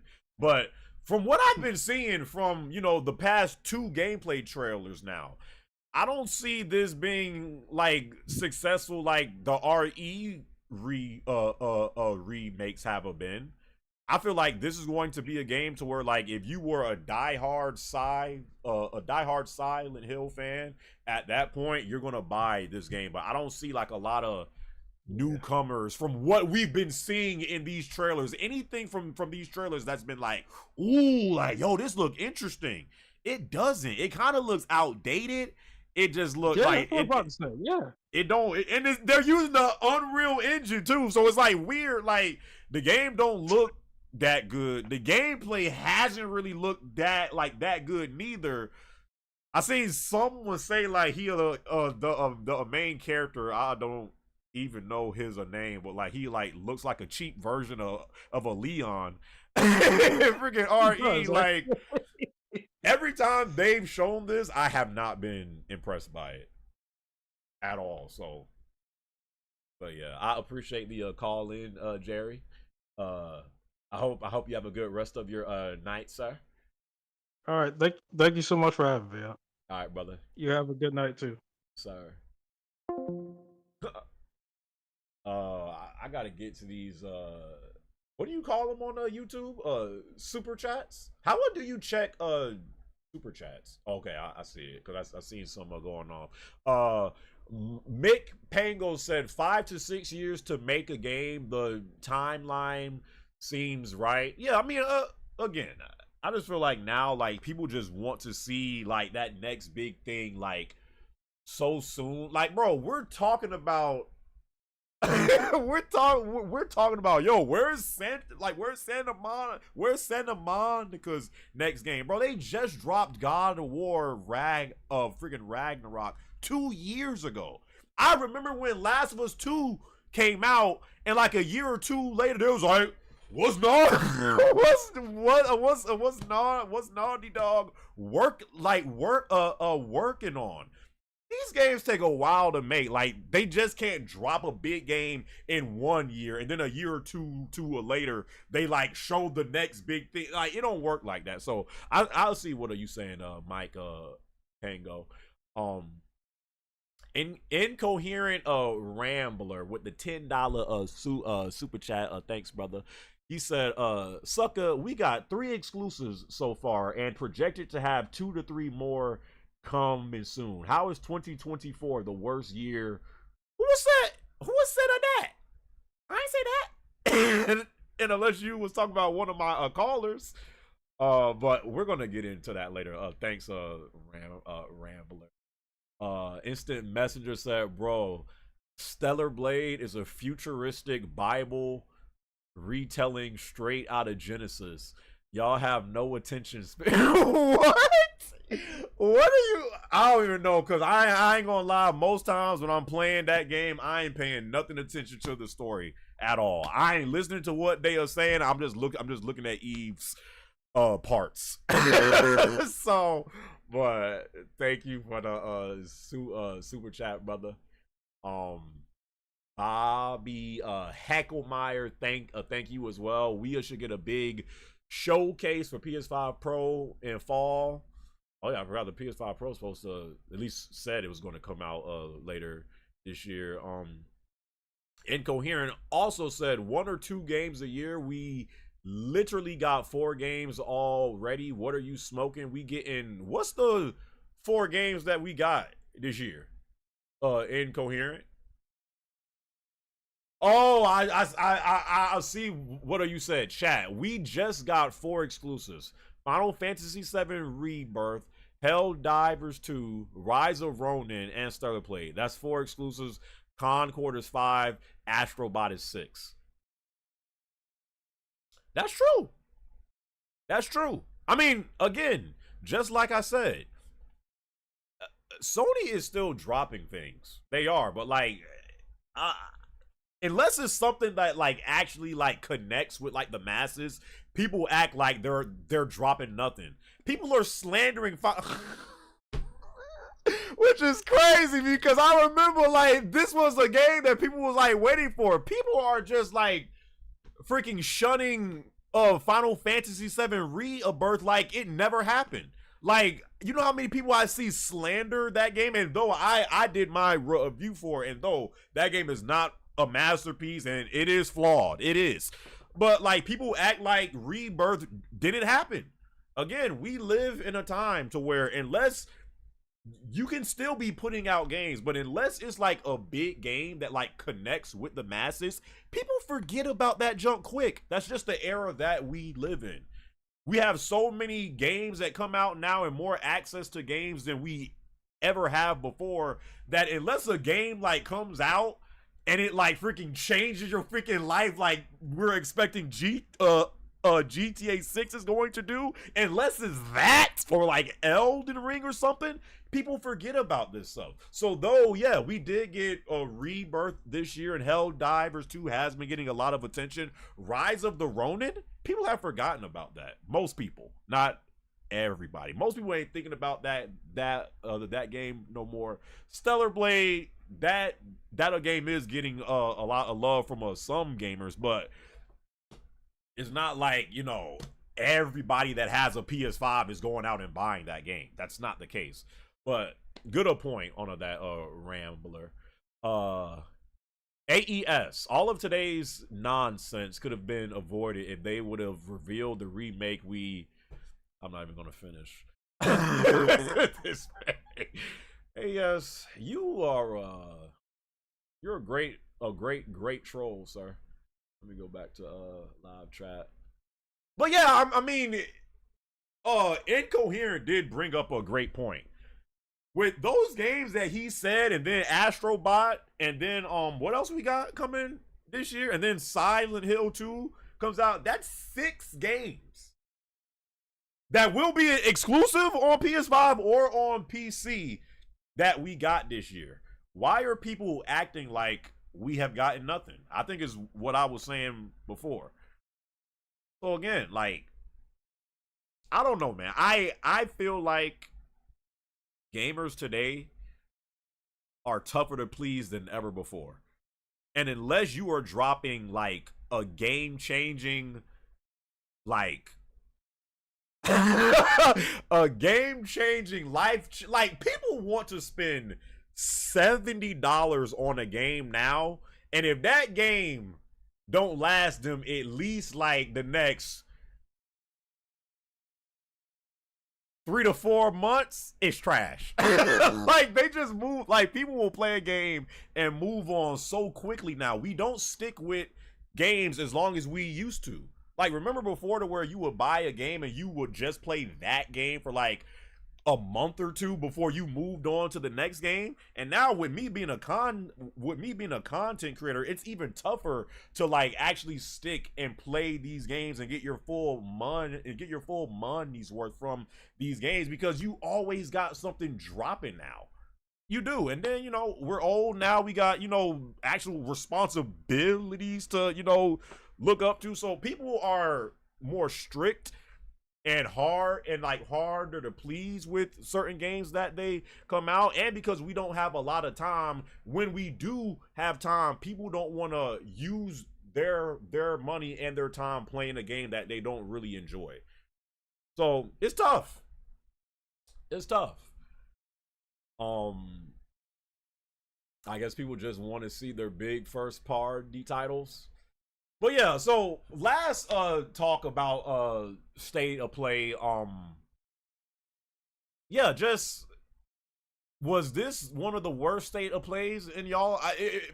Out of all the state of plays that I can remember, and I've been excited for like maybe outside of the first two, none. I do not get excited for state of plays at all. I had no expectations going into this one.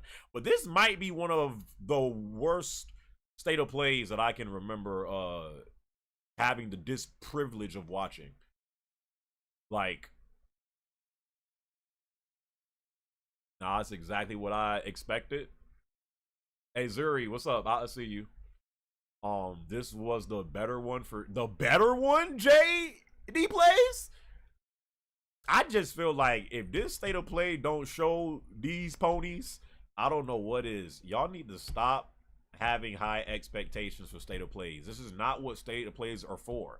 They freaking announce this stuff on, just like a Moon Bullet or whoever was saying, they announced this stuff on the blogs of what they're going to show. Hey, we're going to be showing these games and some VR titles. Like, if you want to like see something big, those are the PlayStation showcases, which I don't think we got one yet this year. Eric Polanco, I got you, brother. Got you, Chief. Marquise, I seen that you was trying to call in. Let me try to let me do one more. Sorry, I can't get every call in, the people that's been trying to call in. It's just tough. Can I spark? Marquise said he wants to spark an interesting conversation with me. Yes, man. Yellow? What's up, man? How you doing? Hey, can you kind of fix your mic a little bit? It's kind of like scratchy. Hear me now? Kinda. It's messing up my mic. I got this mic from Walmart. Yeah, it'll sound like it too, brother. It's not a great value one though. It's not a great value one. No, you will sound okay now. You sound all right. I assume that you had tried to call in. You got something to say about with the stuff that we was talking about, or something else? Yeah. No, wait. No, chat. This is not Marquise from Twitch. No, this is a different Marquise. But go ahead. I was talking. My brother Pudgy was on there talking to you. Pudgy, that's my brother. Boy, huh? So, Pudgy is my brother. Oh, okay. He's 46. I'm 26. Oh, okay. We just 20 years apart from each other. And what Pudgy was the one to talk to you about was that about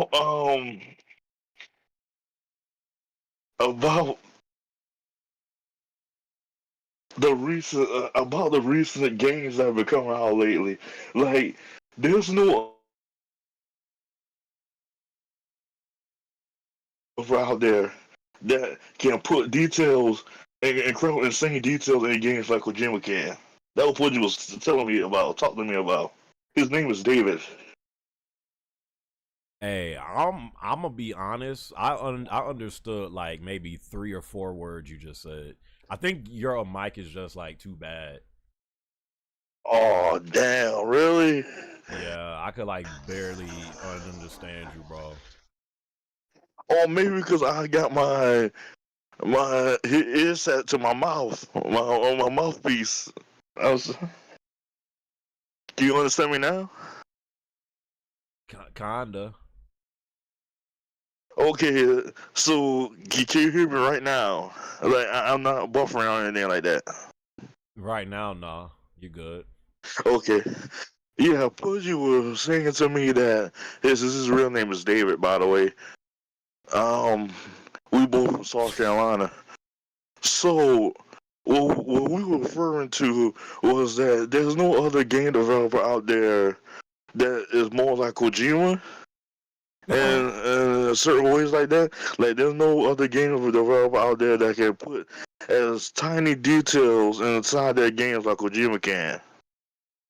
Name these are games. Well, like the Metal Gear franchise and how Death Stranding was. I know a lot of y'all didn't like Death Stranding, but that was Pudgy's favorite. That was David's favorite game of the year, 2019, because there's just so many small, great, incredible details in those games, in that game. And now with Death Stranding 2 coming out next year, the details in that game gonna be even more bigger. Like, we don't have details like that in games now these days. Jesus, Grand Theft Auto 6 is gonna have a lot of great details. Right. And, No, I mean, no. To not take nothing away from Kojima, that is one thing I always respect about him is how he always like tries to do something different. He always tries to do something unique, especially in a time to where we all see like the same game being made. I don't give a dang about Death Stranding. Don't care about it at all. One of my viewers bought it for me and I dropped the game. I thought it was that bad. But just from a creative standpoint, I can appreciate what he tried to do with that game. Yeah, and like OD. OD could be scary. It could be scary as hell with Jordan Peele by his side. Jordan Peele on his team. Right. And then we got this new video game coming out by him, made by him. It's gonna be a new stealth espionage action game. Oh, yeah. I think I heard about that actually. Fizzin. I think that's your software P. Fizzin. I think that's how you pronounce it. Yeah. Hey. But no, go ahead. Oh, sorry. That state of play was trash, by the way. The only good thing I can see in that state of play was Astro Boy. That was the only good thing about that state of play. I'm sorry. Astrobot. No. Yeah, Astrobot. I was just saying Astrobot. Right. Like, that state of play was trash. All right, man. Hey, I appreciate the call in, and I'm glad that I was able to talk to you for a little bit. Thank you, Jeremy, man. I hope my brother been following you since 2009. Hey, man, I appreciate the long time support, brother. I hope everything is good on your end, brother, and have a good rest of your night, brother. right? You too, sir. All right. I try to give everybody a chance to talk to. I was definitely about to hang up on him, but he seems like a cool guy. I freaking seen a chat. Shut up. Chat was like, stop it. Finny, I seen Finny trying to. Let me do like 2 or 3 more. Finny. Yo, Jeremy, what's up? Yo, what's going on, brother? How has your day been, sir? It's been good. I was just at the gym. I just got back home earlier. We're just watching the State of Mid with you. Thoughts about it, sir? Rated out of 10, and did you have high expectations for? How do you feel about the PS5 this year? All that. So I had 0 expectations, and it's a 4 out of 10. Same. So the only thing I actually enjoyed from that shit was Astrobot, and what the hell was that other game that you were talking about that I forgot the name? Path of Exile? Yeah, that one. The one that it's like top view. That's the one that I like. Path to Exile. That was top down. No, that was top down. No, okay. I don't know how it's called. So I Yeah. guess yeah, that was that one. It was that one. That, but mostly it was Astrobot because you can definitely tell that that was like the big thing that they wanted to show, and I've been calling it since it began, like since the state of play began. I was like saying, how much do you bet that Astrobot is going to be like the last big thing that they want to show? Like that's going to be the big huge thing for this year, and that was it. Right. That was literally it. Hey, So, Brian said that you be posting some crazy stuff on Twitter. I have no idea who that is. Brian Experience. Let me not. Hey, yo, Brian, shut your bitch ass up. But so I mean, okay, so those were the two things that caught your eye. You were said that it was a 4 out of 10. How do you feel about the PS5 this year? Do you feel like the PS5 this year has been a dud, or do you feel like people are kind of overreacting? I honestly, I'm a PlayStation fan, but I definitely understand what the majority of people are saying. Like, it definitely feels. Is it just me, or I don't know? It feels like PS5 is like a waiting room for like PlayStation 6 or something. I don't know. That's what that's the feeling I'm getting. That's how this whole gen has felt, honestly. This entire generation has felt like filler. Like, yeah, there's been like, some good games here and there, but you can tell that it's been like filler because most of the big games that people are waiting for are years away.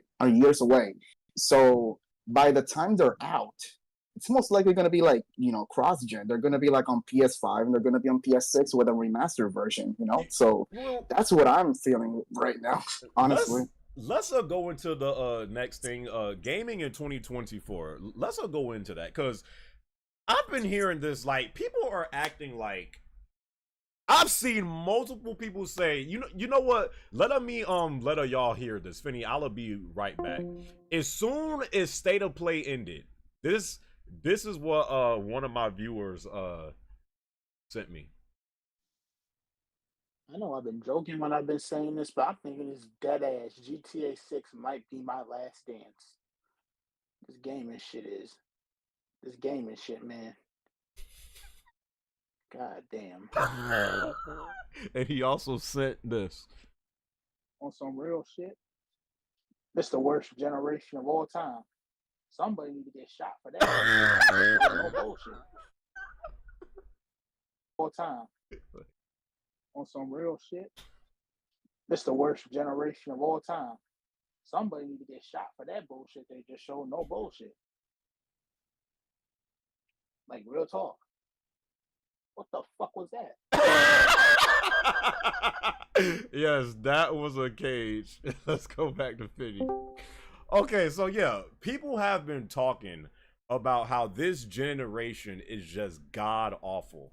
I have said before, we've been in this gen, maybe 4 years now? It's been half, bro. It's been half. Like, I think we're halfway. I mean, I think we are. This gen started in 2020. We're in 2024, so yeah. I mean, just like Sony said, we are reaching the latter half of the PS5 life cycle.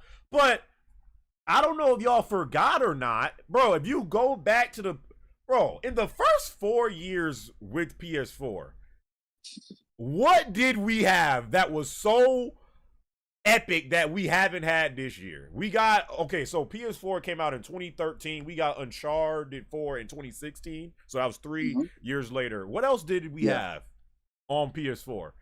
Okay, so go ahead. PS4 started with Killzone Shadow Sleep or whatever that game was called. We call that junk Sleep Zone Struggle Fall. Next. Exactly. We had Knack, Stop it. Next. We got Infamous Second Son the year after. Second Son, hey, I'm an Infamous fan. That is not even the best Infamous in the series. It's 2. Next. Okay, so Drive Club, if you remember Next. that. Next. The Last of Us remastered. Next. Bloodborne, that was the first one. Bloodborne, Uncharted 4. Okay, so Bloodborne was in 2015. Then a year after we got And like then Uncharted 4. we also got games like The Order. Even though again that game got slandered to death, but I thought The Order was a great game. But Yeah, me too. I'm saying this to say, when I hear people say like this gen has been so bad, bro, we've gotten again, I get it from a certain standpoint because there are some aspects of gaming this year that I do feel like have just been like, bro, this junk trash, this junk boring. But at the same time, bro, we've gotten games like Elden Ring, we've gotten games like like a Baldur's Gate 3, we've gotten Zelda Tears of the Kingdom, we've gotten God of War Ragnarok, we've gotten Spider-Man 2, we've gotten this, we've gotten like, it's like people are acting like the first 3 to 4 years of PS4 was just like so much better and we've gotten all this like great, bruh. If you go back and look at the tapes, I could argue that the first the first 4 years of PS5 have been better than the first years of PS4. If we actually like compare the games. So when people definitely agree with you. So when people be like acting like this is the worst generation ever, I mean, how are you judging that off of? Like, is it just the games? Is it the multiplayer games? Is it like, what is it? Because yeah, I get it to a certain extent, but when you actually like really look at what we've gotten in the first 4 years of this gen, and I didn't even name all of the games on, some of the games on Xbox and like Switch and stuff like that, we've gotten great games.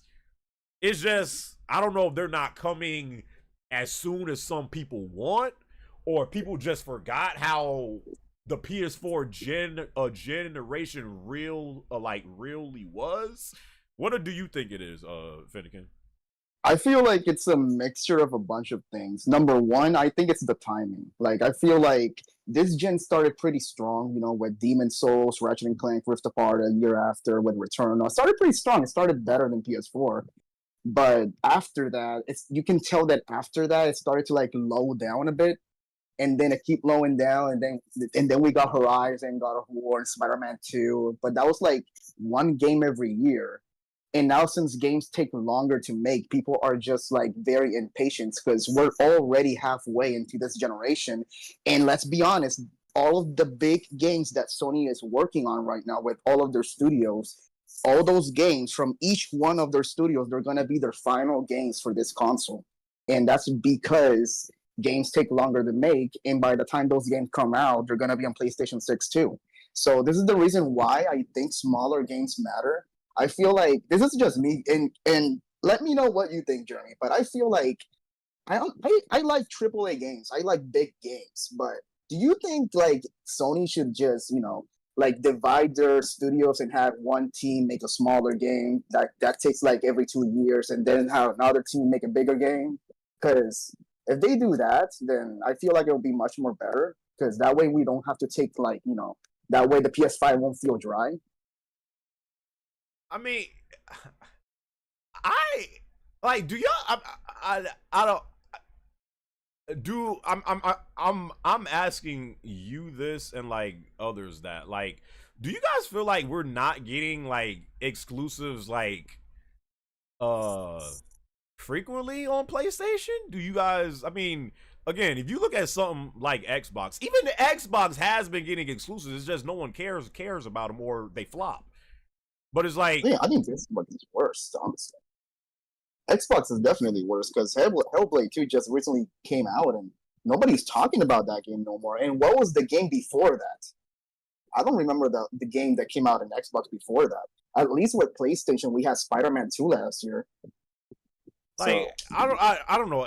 I just think it's getting to the point to where like, bro, we're all getting older. Like, look up, bro. You got a few grays in your hair. Bro, turn the cam a little bit. You got a few grays in your beard.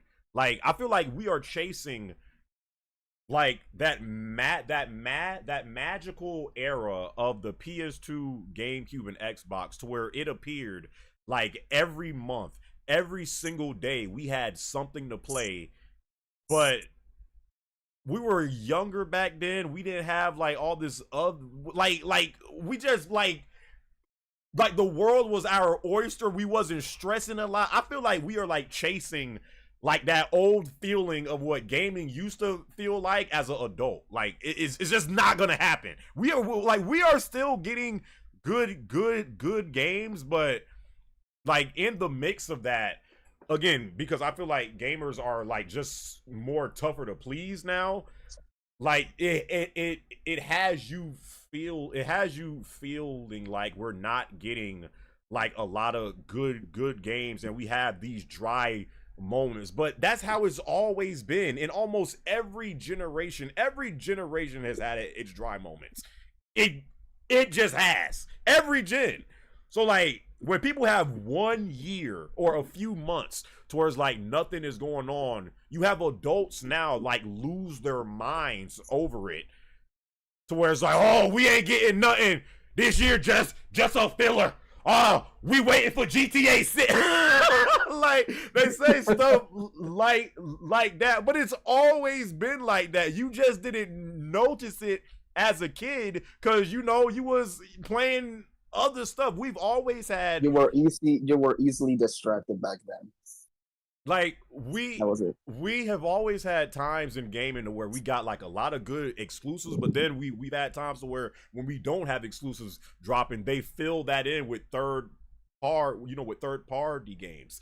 It's always been like that. So I mean, the only thing that I would want for Sony to do this, and I've been saying this for a while, I just feel like from the multiplayer side, Sony, I mean, they just got Helldivers 2, but I just feel like where Sony has shined recently with single player games, like with Spider-Man and God of War, and say what you want about Horizon, they've had that, but I feel like they haven't had a lot of Sony like needs that like go-to exclusive like multiplayer shooter, and I just feel like they've been lacking in that department for a while. But they'll most likely get there eventually. It's just, as you said, we're literally in that phase where it's really dry right now this year. There's barely any news. People really expected big things in this state of play, but nothing big happened aside from Astrobot. So I feel like next year is when we are actually going to see a few things, and I say that literally, like a few things, maybe like one or two. And because I highly doubt that Sony is going to reveal all of their games like they did in 2016 all in one go, because that's what they did back then. I feel like that's what people are expecting now. They're not going to do that anymore, bro. What they're going to do now is that they'll most likely just announce their big game at the same year that game is going to drop. And I think that's the reason why we're not seeing anything. Maybe Ghost will drop next year and they'll reveal it next year. And then the year after that, it's going to be like, I don't know, Spider-Man 3 or something, But I don't think we're going to get any big reveals years ahead now, especially now that we got Wolverine, and we really don't know when that's gonna drop. So yeah, that's what I think personally, and I think that's like the strategy that Sony's gonna be doing now. We really don't know what's the future for them because they're doing things differently now. They're doing everything very slowly, and we're only going to know about it slowly because that's what they're doing now. Right. But yeah, that's literally what I thought.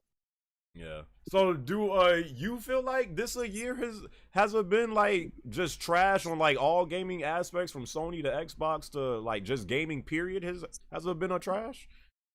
I mean, I wouldn't say it's trash. I just say but I would say it's been like disappointing. Like I don't really take these things very seriously. I get distracted very easily in life and doing other things.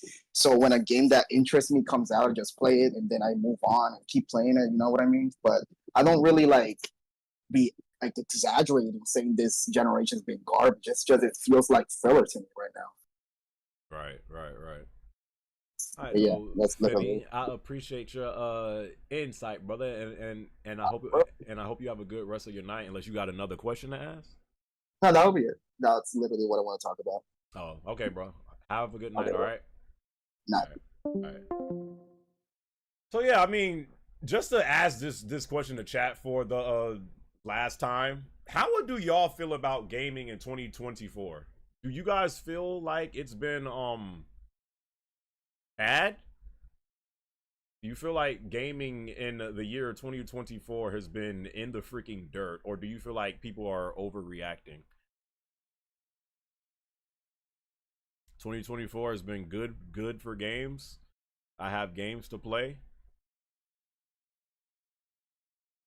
I mean, honestly, and even in 2022 and 2023, like, I feel like people were saying like gaming back then was bad. Like, even every year so far, even in the year where Elden Ring came out, I remember before that game came out, and then we got Horizon, and then God of War. Like, people were saying that a year is like dry. It really comes down to if like the big game that comes out this year don't interest me, it's dry. Like, that's really what it comes down to. Because honestly, there's been something every single year, but if it don't interest you, then it's dry. But out of all of the years that we've had so far, I do feel like this year hasn't had like a lot of like the bigger titles. But even, I mean, the big title this year was supposed to be Rebirth, right? That was supposed to be like the big title for the PS5 this year, and that kind of, you know, people feel however they feel about that. Nothing in 2023 interested me, but I can still say that 2023 is the best gaming year of the generation. 2023? I would say it's been 2022 so far. There has been great games, you're just not playing them. That's literally what I was saying. I mean, they are games that come out there are not bad, but people just forget about them. 2023 had no hits. I don't remember every game that dropped in 2023. I don't know. I want to say no hits. I mean, Baldur's Gate 3 came out last year. You want to say that that's not a hit? You also, I can't think about every game that dropped last year, but you had Zelda last year. 2022 had two big hitters, Elden Ring and God of War. 2023 had so many game of the year contenders that Starfield had no shot making the list. And then again, you go into next year, like, we all looking at GTA 6 to be like, you know, that's the only game that people are really talking about for next year. It's freaking next year, just the freaking GTA 6 a freaking waiting room, and like no other game that comes out that a year matter. Like, that's my point. Every single year, it's always been like just a select few games or whatever, but 2023 had so many game of the year contenders that no one could predict that was going to get the title. KH4 Trust. Let's go with KH4. Well, yeah, I could really talk about that topic for days, bro. I really can. I did want to get into the and thank you guys for all of y'all insight on that topic. Interesting opinions on what's been going on in gaming and Sony this year. Let me close this off. Close off the wrong one, bruh.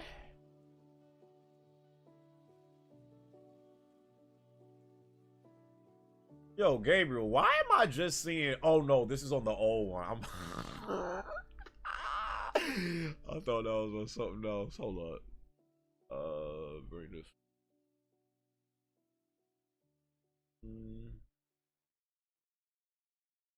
Hold up, I freaking closed out my Jesus. Can't see chat right now.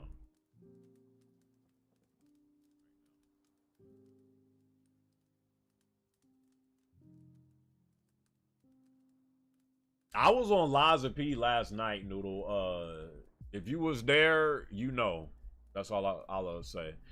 I did want to briefly get into the NBA playoffs just real quick because I haven't been uploading the recent stuff that's been going on in the playoffs. I gotta be honest, I cannot believe Denver lost. I can't believe the freaking Timberwolves beat the freaking Denver Nuggets and they out. And now it was looking like at one point that Denver was about to not Denver, the T-Wolves was about to get us swept. But they ended up getting that little one-a game. I think they play tonight too. I think they might be playing already. Actually, let me check out real quick. Yeah, yeah. So they got that little one cute game. I'm looking at the score right now. Dallas is 87, T-Wolves is 60 in the third quarter, near the end of the third quarter. So yeah, I mean, I didn't even expect the freaking Timberwolves to get. I just don't know how they beat Denver, and now all of a sudden, like, I thought this series was easily going to go six or seven, easily, but it don't look like that's going to happen. Dallas is just looking like Dallas. I'll get into the Celtics, but Dallas, they have surprised me a lot this year. Like, it looked like Luka and Kyrie, they look like one of the best duos in the league right now. The team is just clicking. I think if the Mavericks make the finals this year, it'll be their first time back in the finals since 2011 when they beat my Heat, thanks to LeBron James' choke job.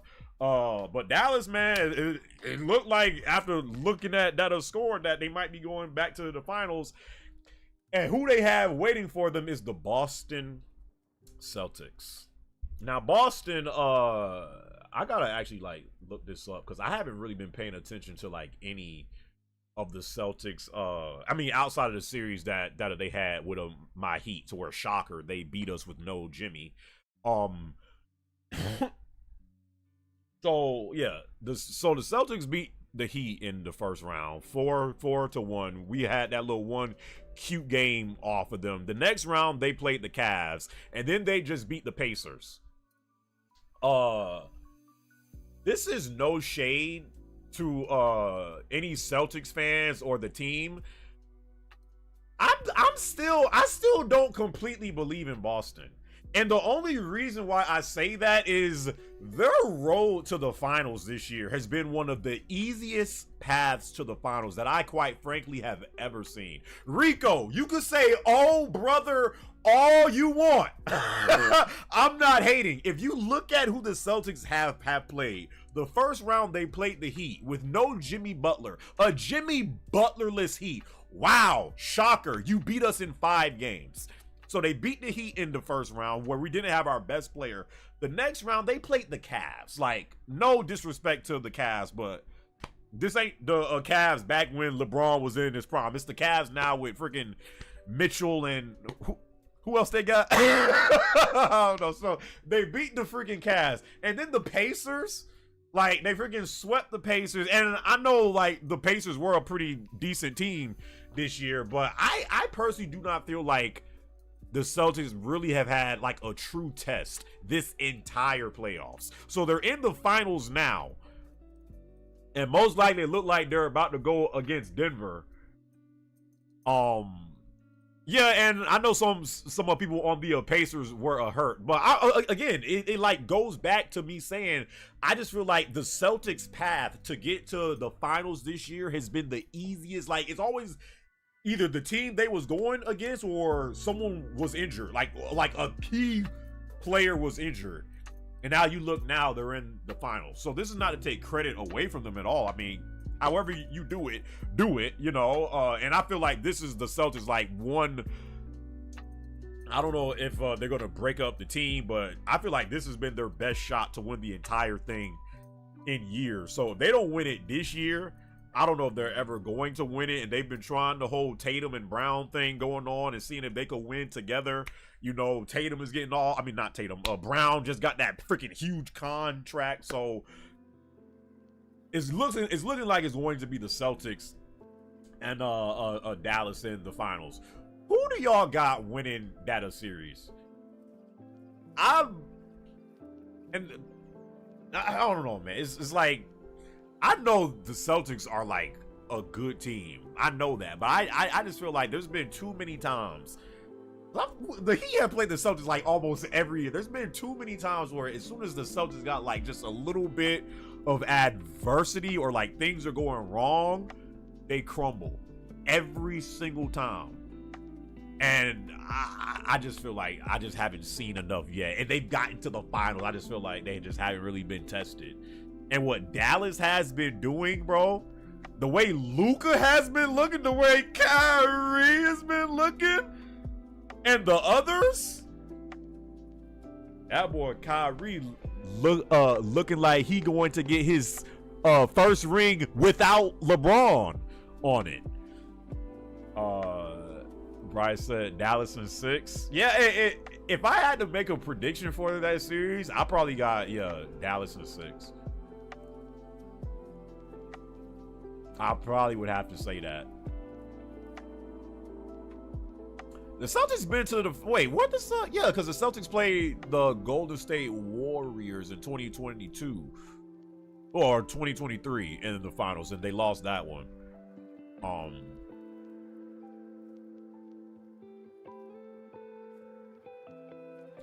I will. Rico, no, wait, Rico, you being a Celtics fan, did anything that I say was inaccurate? Don't you feel like the Celtics have had like an easy path to the finals this year? I mean, it's no slander at all, but I just feel like the East this year has been very weak, bro. And even with like the Sixers, like Embiid was kind of hurt, so it's like it's just always been like an injury here, or they just, you ain't wrong, but we getting KP back, Celtics in 5. He ain't gonna say Tatum will be looking spooky if he goes 0-2 in the finals. I mean, but yeah, I've been very impressed with what Dallas has been, especially the way that they've been doing the Timberwolves. So again, once the Timberwolves beat the Nuggets, I was like, oh snap, these suckers could beat whoever. But in this series, I don't know what happened. Ant has not been looking like him himself. He like suckers was saying that Ant was Jordan, like, oh, this is the new Jordan. Not in this series. This sucker has not been doing what he was doing in the last two series. The Celtics are incredible chokers. Oh man. We not incredible chokers, out a mini. Shit love. Alright. Not Ant's fault. Cat ain't doing. Nah, Jordan. I've been watching these games, and I'm not putting all of the blame on Ant, but Ant has not looked like himself this entire series. He hasn't. Like, yeah, Cat ain't been doing stuff too, but I mean, their two main stars just haven't been looking how they was looking in the last series. So. And honestly, bro, I've been seeing the Dallas defense. Like, Dallas is playing great defense, too. I've been seeing Luka playing great defense. Luka don't even... I don't remember the last time I seen this man play a defense, but Dallas just look like they've been clicking on, like, all fronts. So, yeah, if I had to make a prediction, I got Dallas in 6 versus the Celtics, because it's looking like they're gonna finish off the T-Wolves tonight. Yeah, my Heat, as far as Heat fans out of there, because I haven't spoken on the Heat since we are lost. I don't know, man. I just feel like as a Heat fan, it's a time to admit that we've reached like every single year we've just been doing stuff with Jimmy Butler. Like, it's like we pray for Jimmy Butler to like have these Michael Jordan ish powers come playoff time, and somehow we always like underachieve during the season, but come playoff time we overachieve. But this year Jimmy was injured, and Yeah, I was saying this last year. The Heat need to make some serious moves. We need to make some serious moves because I just feel like what we have right now. We got Jimmy, we got Hero, we got Bam. I get how they didn't want to let Hero and Bam go to get I think Dame or something like that. And I'm not saying that Dame is going to be the answer. But we definitely need another scorer. We definitely like a legit scorer, like someone that can put up 20 a game with ease. And I've been saying for the longest, bro, the Heat need a true center. Bam is not a center. He's not. He's just not. Like Bam is I think Bam would be like the perfect guy to like have as a forward or something like that. Bam is just not a center. I don't know how Dwight Howard is not in the league right now. I still feel like Dwight Howard could add value to some team out there. When the Lakers won the chip in the bubble, Dwight Howard was a huge part of that.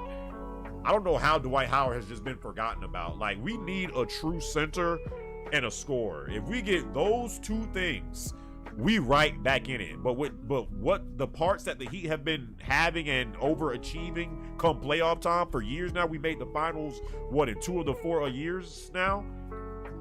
No matter if we keep this same team, it's going to be the same outcome every single year. Every year, like we're gonna do really nothing during the season, but come playoff time, most people don't want to see us unless we injured. So Bam can't shoot threes. That's why he's a center. But yeah, I'm saying, but Bam is like, I think Bam is what, 6'8" or 6'9". Bam is not like big for a center. Like, he just is our center because we don't have really no one else. So it's like, those are two things that I feel like we need. But Lakers fans, I ain't gonna get into that. Another coach has been fired because the Lakers ain't winning. It seems like each time the Lakers don't win, that coach is fired. Oh, you ain't win this year? You're fired. But we ain't gonna get into that. I just wanted to talk about the playoffs for a little bit. I did also want to get into the state of Xbox this year. We were just talking about state of play. Now it's time to talk about the state of Xbox. We've been slandering Xbox, I feel like, for years now. Here we go, dear God. Oh God, let me call in on that. So Hellblade dropped. Not sure if you guys got the memo. I'm not sure you guys got the memo at all, but Hellblade did drop. And I was gonna do a vid on this, but people be thinking that I'll be joking. I literally get so tired of just hopping on camera to just talk bad about Xbox. But every time I do that, like, it's just easy views to slander Xbox. Like, every time they got something bad going on, it's just easy views to do it. So I was going to talk about this, but I'm just like, bro, I'm tired of hopping on camera and always just crapping on Xbox. Like, I'm legit tired of it. But Hellblade 2 came out, and a lot of people were not liking it. A lot of people, shocker, were not liking the game. A lot of people were saying that there's not much gameplay in the game. It feels more like a movie. It's short. Oh my God, we paid $50 for this. Like, there's not really that much stuff to do. It's just a bunch of walking sections and like little bit of gameplay here and there. Man, this game trash. Like, what the freak? This is what I've been hearing from a lot of people. And I'm sure, like, this is what I was saying. If you didn't play the first Hellblade, I just don't know what people were, like, looking for from this second Hellblade.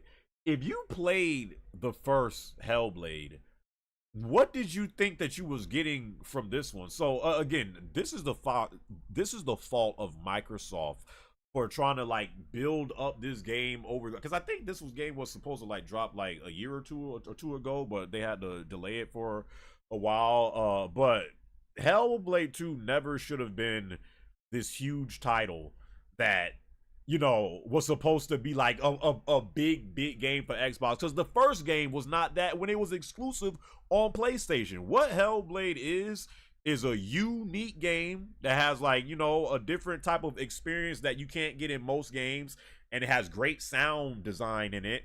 The graphics look phenomenal in the game, but as an actual video game, most people are not gonna really rock with it like that.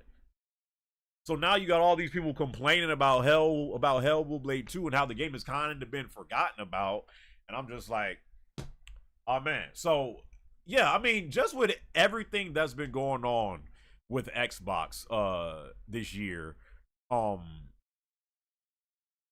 what's next? Like, what is next for Xbox? It truly pains me to, like, just talk about them like that, because it's just I remember the days to where Xbox truly was like right there with Sony and was like putting pressure on Sony to do better and get better. Now it's just like every single time they drop a game, or every single time Phil Spencer or Sarah Raban or Matt Beauty or whoever comes out, like, it's just nothing good.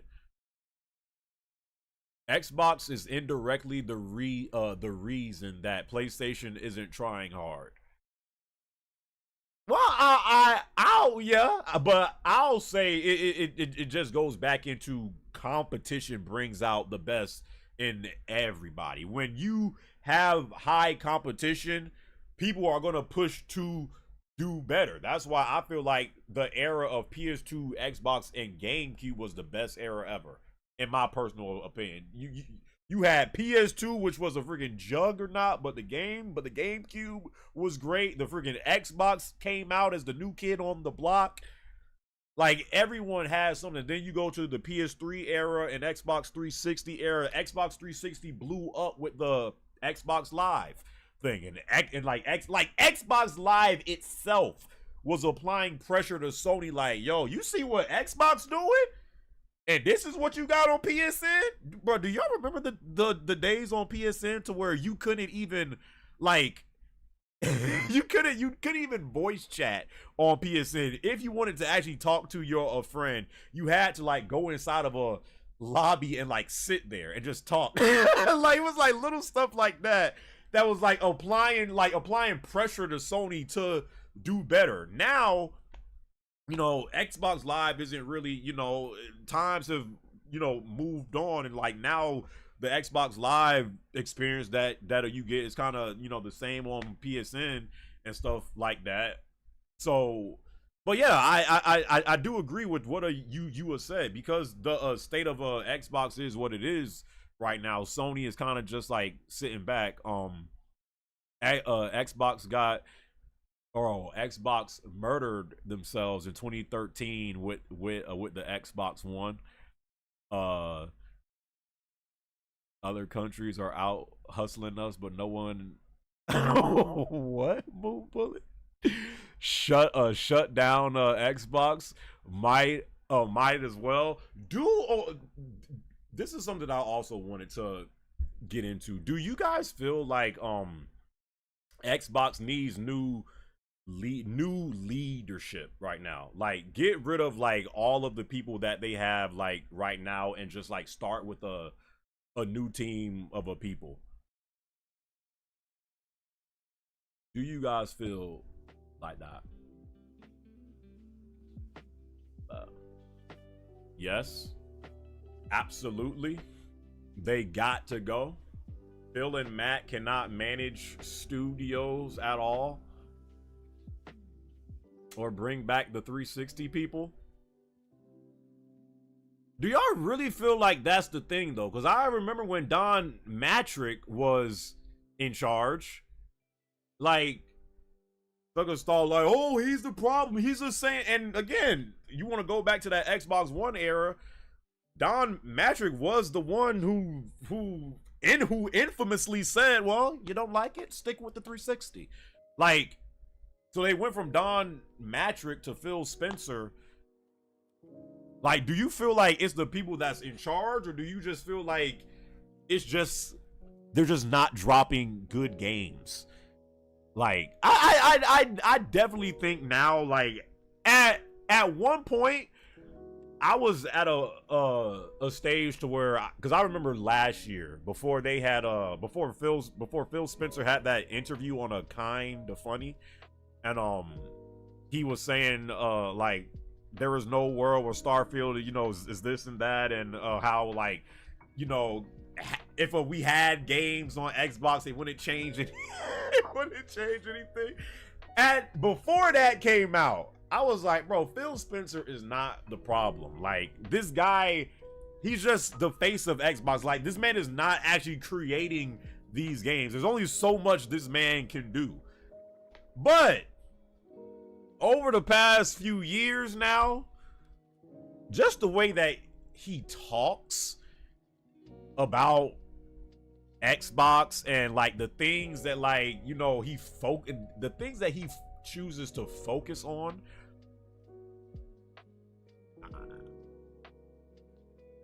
I do think it's time. I do think it, and I don't like calling for like for like no one's job or nothing like that, but I feel like what Xbox needs right now is, one, better games, of course, and two, they need like someone that like actually cares. Not saying that Phil doesn't, but someone that actually takes pride in the Xbox brand and building up the Xbox brand and what is Xbox. Like, I just feel like with the current roster of staff that they have now, again, the whole stuff with like the Game Pass stuff that's been going on, I feel like now you're starting to see like how Game Pass, even though it is like, I guess, the best selling point of Xbox, my mind just went completely blank. Game Pass needs to go. But yeah, I was just saying how it's gotten to a point to where I feel like new people, or someone that has just a more competitive mind frame of like actually trying to compete with Sony and like try to get people to buy into buying an Xbox. I do feel like they need someone like that now, because I just feel like Phil Spencer, he plays too safe. Like, he's just like, oh guys, so we got today we're gonna show like I need someone that got like passion for Xbox. Someone that like says, you know what? This is why you should own an Xbox. We got this game right here. You can only play this right here. We got this coming. Damn what these suckers is doing. We don't care if they bought out this this studio. We got this going on right here. I feel like you need someone like that. And again, I've been saying the gut Xbox from, you know, the inside out, but passion for, I mean, ghosting Xbox, bro. Do you remember Xbox 360 era? Like, bro, them suckers was passionate. They knew the brand of Xbox. It was Xbox Live. Jump in. They had the stuff with Halo going on. Like, it's not like it hasn't been done before. It has. It's just they've kind of escaped that from like going back to the Xbox One. Since then, they've been on this. Game Pass is Xbox's way of siphoning money from whatever from whatever fan base they have left. Is there anyone that wanted to oh yeah, YVP, I see you all gonna get in on that S. I don't even think it's a Phil problem. It's just a Microsoft issue. They don't care about the console market no more. They got Game Pass now. YVP? Your mic is muted, sir. You hear me? Holy crap! Freaking Barry White. Hey, why? Hey, why VP? Yo. Wait, hold up. Hey, speak again. You hear me? Speak again. Yo. Oh, okay, yo, what's going on, brother? I'm doing good, bro. How you doing? Damn, bro, you got a deep voice. I know your voice was this a deep. Bro, people say that all the time. I really don't. I don't know. Oh, now it don't sound too bad. I guess at first when you first answered, it sounded like you put on like your bedroom voice or something like, yo, what's going on? But did you have something that you wanted to say about the state of Xbox? Well, really everything you said is pretty much the same thing I was thinking. Honestly, talking about Xbox is like beating a dead horse at this point. But one thing I did want to say though was, and I don't know if this is a hot take, but looking at their track record over the last decade plus and how big the gaming, what happened? No, I said why, right? Go ahead. And seeing how pretty much it's just been L after L after L. They've been depending on Game Pass for 6-7 years at this point. Do you think, and I need to know if chat thinks I'm tripping, but come the end of this generation, because we 4 years in, max we got like 3. If by the end of this generation we look back and they say, oh, at least they had Game Pass and Hi-Fi Rush, do you think Xbox needs to come together and be like, yo, do we still have a spot in the gaming industry? Well, I remember I think, I don't know, it was like a year or two ago, like people were saying in the future that Xbox might just kind of become like, they don't really have a console, but they're just kind of, you could get like Xbox games on a PC or PlayStation, or they might even be on Nintendo. Like they might not even like after this gen like have a console, and they might just completely go like, just have like a Game Pass type deal. You can just play their games wherever. But I don't know if that's going to happen, but I just remember like a few years ago, like people was like talking about that. I don't know. I mean, I don't know how many units the Xbox Series X and X has sold, but hasn't been looking pretty. That's all I can say about that. Let me look this up. Actually, hold up. I'm interested because I haven't. What you would think is gonna happen in the future with them as far as like the consoles go? I mean, bro, they got no games. That's really all it comes down to. What you mean? They just dropped Hellblade 2. Nigga, please. All right, they just dropped Starfield. Come on, dog. What you mean? That was their biggest game. A game that was supposed to save them. Nah, the fans hyped those games up. They got Halo. Xbox didn't even realize Hellblade was gonna drop till like the day of. Okay, so I just looked this up. Well, that was as of July 2023. I'm trying to. Okay, so Microsoft's best-selling Xbox video game console is the Xbox 360 with almost 86 million units shipped. The company's newest consoles, the Xbox Series X and S, have sold a combined 27.7 million units as of February 2024. I think PS5, the last time I checked, was at what, like 60-something million units, or like right at that 59 point something mark. I mean, it ain't like Xbox ain't been selling. They just haven't been selling like PS5s. And again, I mean, at the end of the day, it just comes down to the brand of what the Xbox is. And like, people are buying Xboxes now just knowing that, hey, if I get Game Pass, I'll be able to play these games for essentially free. Instead of, oh, if I get an Xbox, I can play this game, or if I can get an X. And I do realize we're in different times now. people. I mean, people still do care about exclusives, but we are getting to a time now to where they're not as important as they once were. So now people, because even with PlayStation, like you'll have an exclusive drop on a PlayStation, but it comes out a year or two later on a PSC.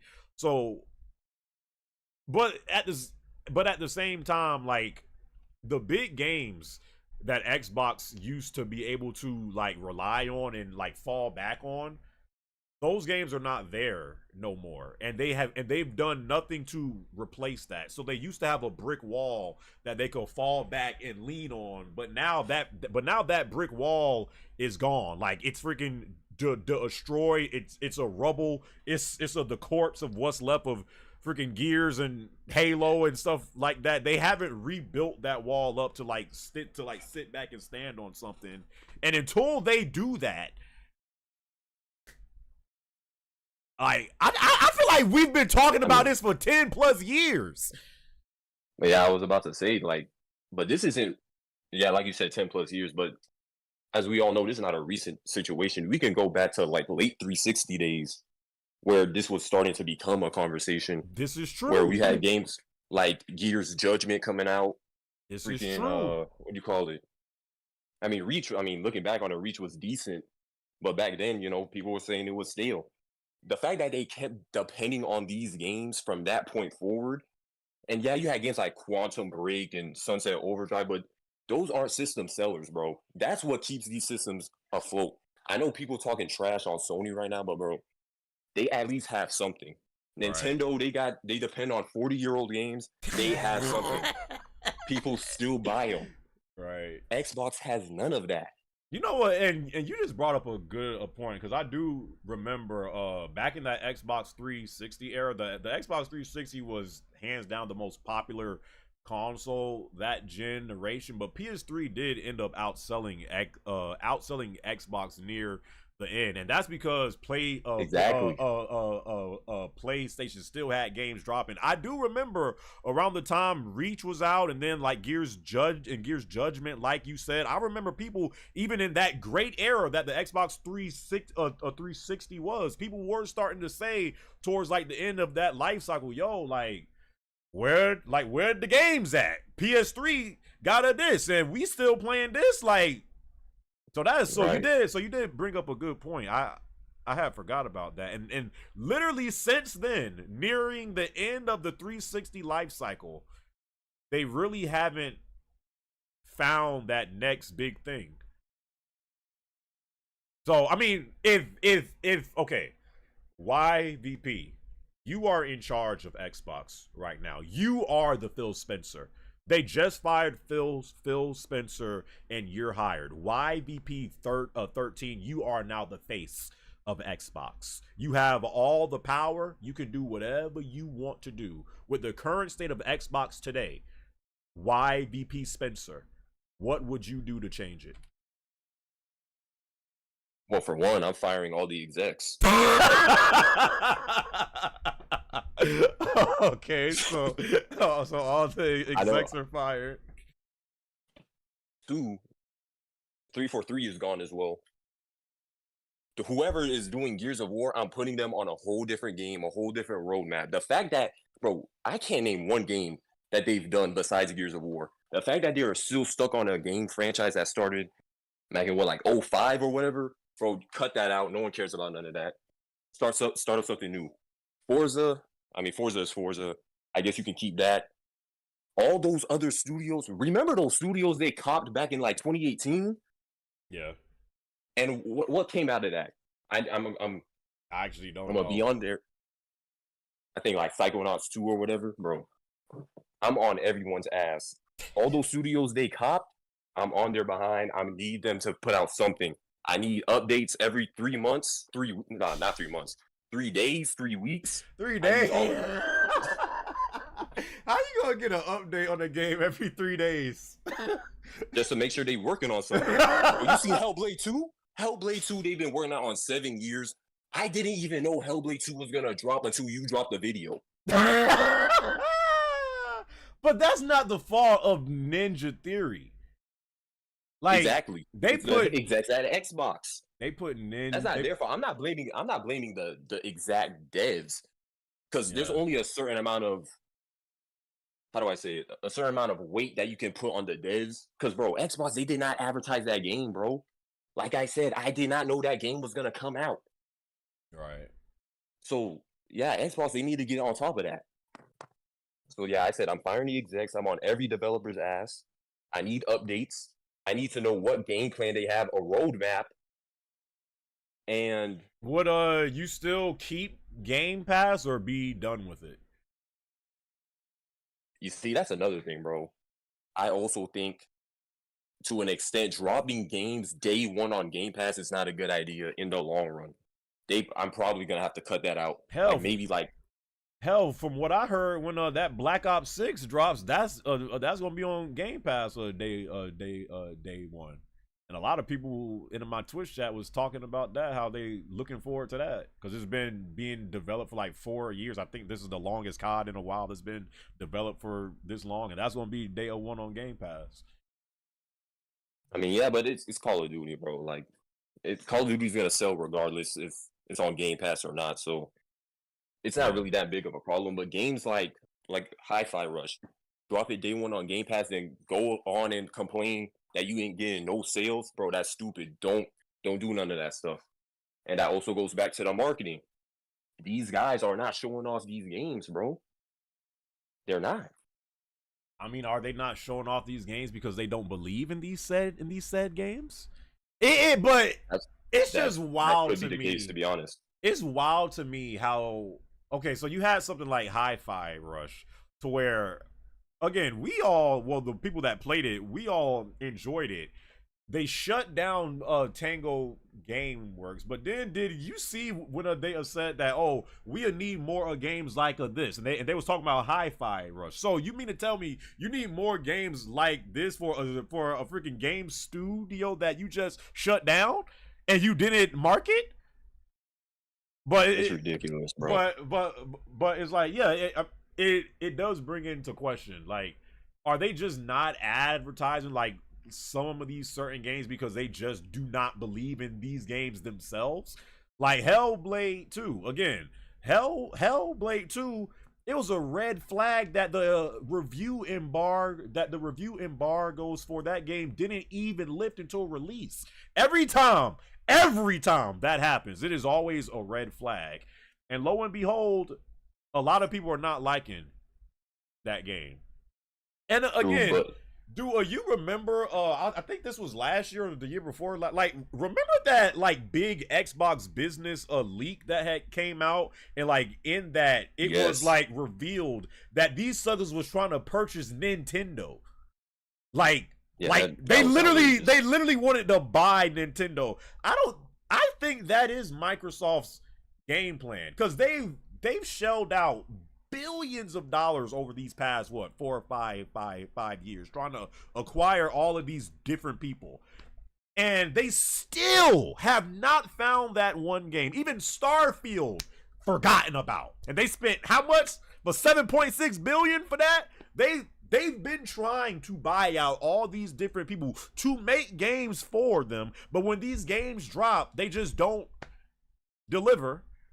And I just feel like they've gotten to the point where it's like, hey, if we could buy Nintendo, if we could buy Sony, hey, we will buy whoever we can just to get somebody to, because just to take their aside for a second, if I'm putting all this money into getting people to develop games for Xbox, like outside of me giving them money, I don't have control of over what they make. Like a lot of these games that these studios have been making for Xbox just have not been hitting. Period. So it's like, what are they supposed to do? Honestly, at that point, but that's why I brought up, like, dude, because bro, we have max 3 years left. If we look back at this generation the same way we look back at this Xbox One generation, bro, you really got to put into question how much longer can they last before it just feels like they just got no spot. Like, is there really a need? Because you also looking at it like this, bro. Is there really a need for someone who has a PC that needs an Xbox? What do you need an Xbox for if there's a PlayStation? Not trying to sound like a Sony glazer, but bro, Well, yeah, they haven't. I mean, their games haven't been like top tier, top notch, like must plays in the last few years. But well, bro, they have something. Yeah, but there's still a lot of console players that they prefer playing on consoles. They don't want to play on PCs. And despite despite what we're saying, Xbox still does have a pretty big install base on it. Like, people are still playing games on Xbox, and they don't want to go over to buy a PC to play Xbox games. They want to do it in the most convenient way. But okay, I get that, but you can't really say that, but then continue to complain about the track record of no releases, no games, because that's really all it spins back to. You get what I mean? Right. Yeah. Right. But you got anything else to add, YVP? Or is that it, bro? Nah, that's all. I appreciate your insight, brother. And I hope no problem, bro. And I hope you have a good rest of your night. All right. All right, brother. It's all Phil Spencer's fault. When all else fails, blame Phil. But I mean, I don't know, man. Again, all of these companies have their faults about them, and I mean, who are we at the end of the day? We just freaking sitting in our rooms talking about, oh, you should be doing this or that, like, you're an idiot. These suckers are actually like in the offices trying to make all this stuff happen. So I'm not trying to like make it seem like, oh, it's so simple to fix this, but it is getting to a point where it's like, I don't even know if these suckers know what they're doing to like fix what's been going on Xbox. But PC, PS5, and Switch, and you can play everything new. I get micro and this guy Fleecy. Stop. Xbox needs to start making good games, then have an X factor that's exclusive, them only. Do you guys feel like just the name of like the way they've been naming the Xbox is also coming to the equation of like kind of just why it's so hard to kind of market the Xbox? Because like you go back to last gen, remember when they dropped the Xbox One X and it was the most powerful console ever? Like, I never agreed when they named going from Xbox 360 to the Xbox One. I hated that they named it the Xbox One. Like, and then it got confusing because they had the Xbox One, and then did they have, wasn't there something before the Xbox One X came out?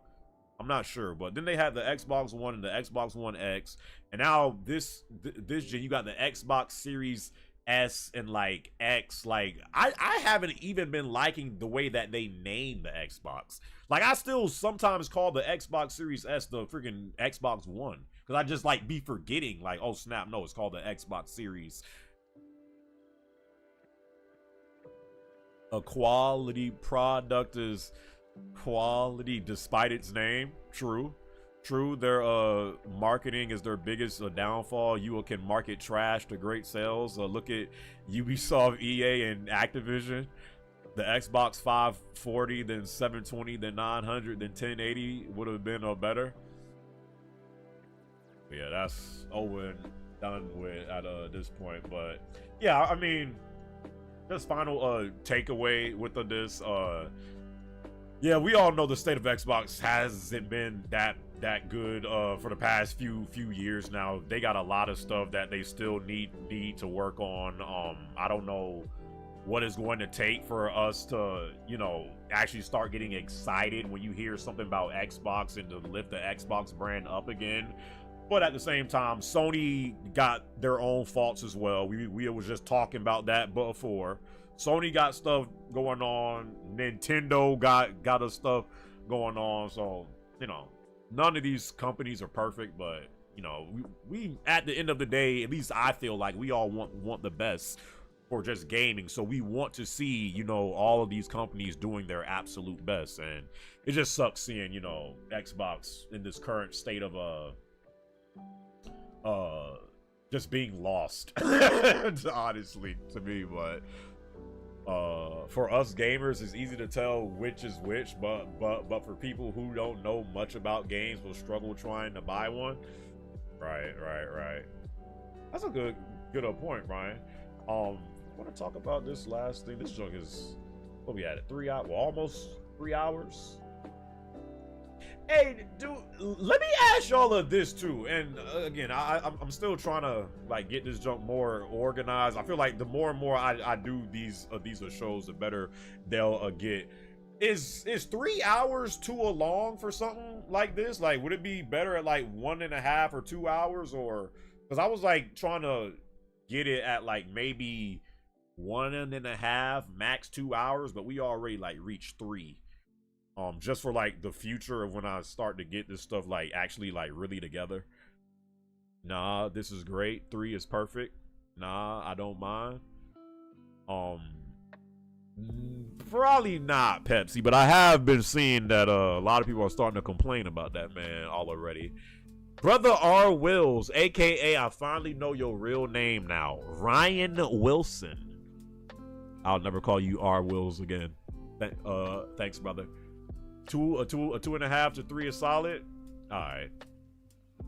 You streamed till 5 a.m. before. This is, well, this ain't just like a normal stream, Archer. This is like, shut up. This is something different. But yeah, the last thing that I want to talk about, unless I'm not trying to spend too much time on this, I wanted to ask y'all a question with the like content overload that's been going on today. I feel like personally, between gaming, between watching movies, TV shows, you name it, there is like, it's so hard for me to either find stuff to watch now or like find things to play, because you can get on Netflix, you can get on Steam, you can get on Prime, HBO Max. I mean, you name the streaming service, whatever. And then with games, you got access to so many games.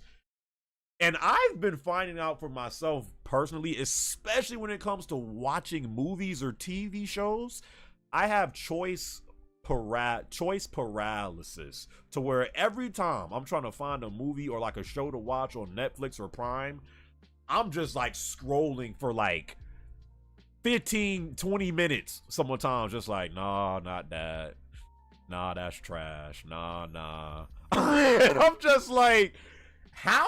So the question that I have for y'all is, how do you navigate the immense amount of content that we have now? And I even named stuff like like a YouTube, to where you can just watch stuff on YouTube for hours on end. Like the homepage just got a bunch of stuff that is built on stuff that you like to watch, so they just recommend you more stuff like that to keep you on the website for hours. How do you guys navigate all of the content that we have at the click of a finger today? Because I've been like really dealing with that, as far as from like actually watching like movies or like shows and even anime. Like there's just, I don't get content overload. I just pick the best of the best to watch and play, then maybe tackle the other stuff later. Not all the content is good content. True. I just search on Google a topic of my show I'm interested in. If anything that grabs my interest of what I said pops up, I'll watch it. I'm just super selective with what I watch, play, and listen to, a lot more than I used to be. It's way too much to not think you're consuming the wrong content. I'm always wondering if I should invest my time into, bro, like. And that's why, again, I'm glad that I'm not on Twitter no more. But even like, I mean, and yeah, I'm a content creator, but bro, there's times where like on YouTube, I'm spending like, on average, how much hours a day do y'all think y'all spend on just on YouTube alone, which is, you know, one form of content. Like, I be spending some days hours on YouTube just like watching. You can find, you know, anything on YouTube, so about all different type of stuff. YouTube, not much, to be honest. At least 8 to 10 when I'm off. I probably spend 5 hours at least a day. I barely, Marquise, I don't believe that for a second. This man said I barely touch YouTube nowadays. I don't believe that for a second at all. Also, if you're on social media and you like something, you'll most likely see people turning you down for liking it. It's a huge turn up. Yeah, true, Finny, true. So, like, do you guys stick to, like, certain, like, how, out of all the streaming services that's, like, out there, do you, like, how many are you subscribed to? Like, between the stuff with YouTube and Disney Plus and Hulu and Netflix and Prime, like, Netflix and Prime, that's it? Pretty much all of them? 0. RR said 0. I'm straight illegal. Hey, that F2 really do be coming through. Just Netflix. For me, just a Crunchyroll and Netflix. I just subscribe to the one that I'm using out of the time. Other than that, I don't. I mean, but even with the two that I'm subscribed, so I'm subscribed to Netflix and Prime right now. I barely watch stuff on Netflix, if I'm being honest. And every time I go on Netflix, I'm just, again, scrolling for hours. Not really, like, there's just so much options. It's just like, what the hell am I even supposed to choose? And I'm subscribed to Prime as well, but, like, a lot of times Prime just be having a bunch of old movies that I've already seen. So it's just like, if it wasn't for F2, which is kind of like, I guess, what's his name was saying? I'm not subscribed to any really outside of those two things. I just watch like the movies on F2 and stuff. But yeah, I really just feel like we have so much content at our fingertips today that it can like, you can get a sensory overload with like bro, there's a, hold on, let me do this right now. Like, there are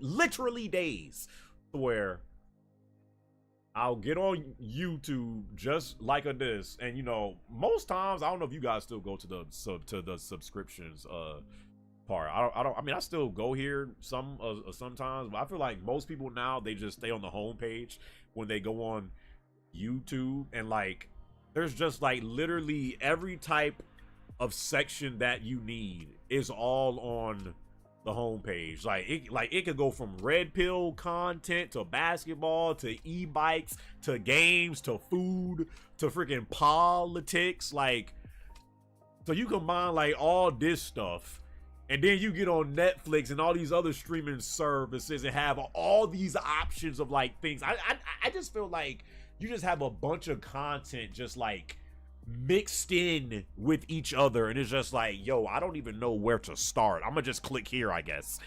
At least that's how I be feeling. You just got to be conscious of what content is shallow and but that's hard though, Pox, because it's like, well, there's a lot of stuff, and if you don't know about this certain thing, or you haven't heard about this, you don't really know until, you know, you get into it. I just stick to my subs. Bubba Chuck, stop this, brother. Stop this. If I want to watch a show and know it's on Hulu, I'll subscribe to it, or whatever the platform is. Feel you, bro.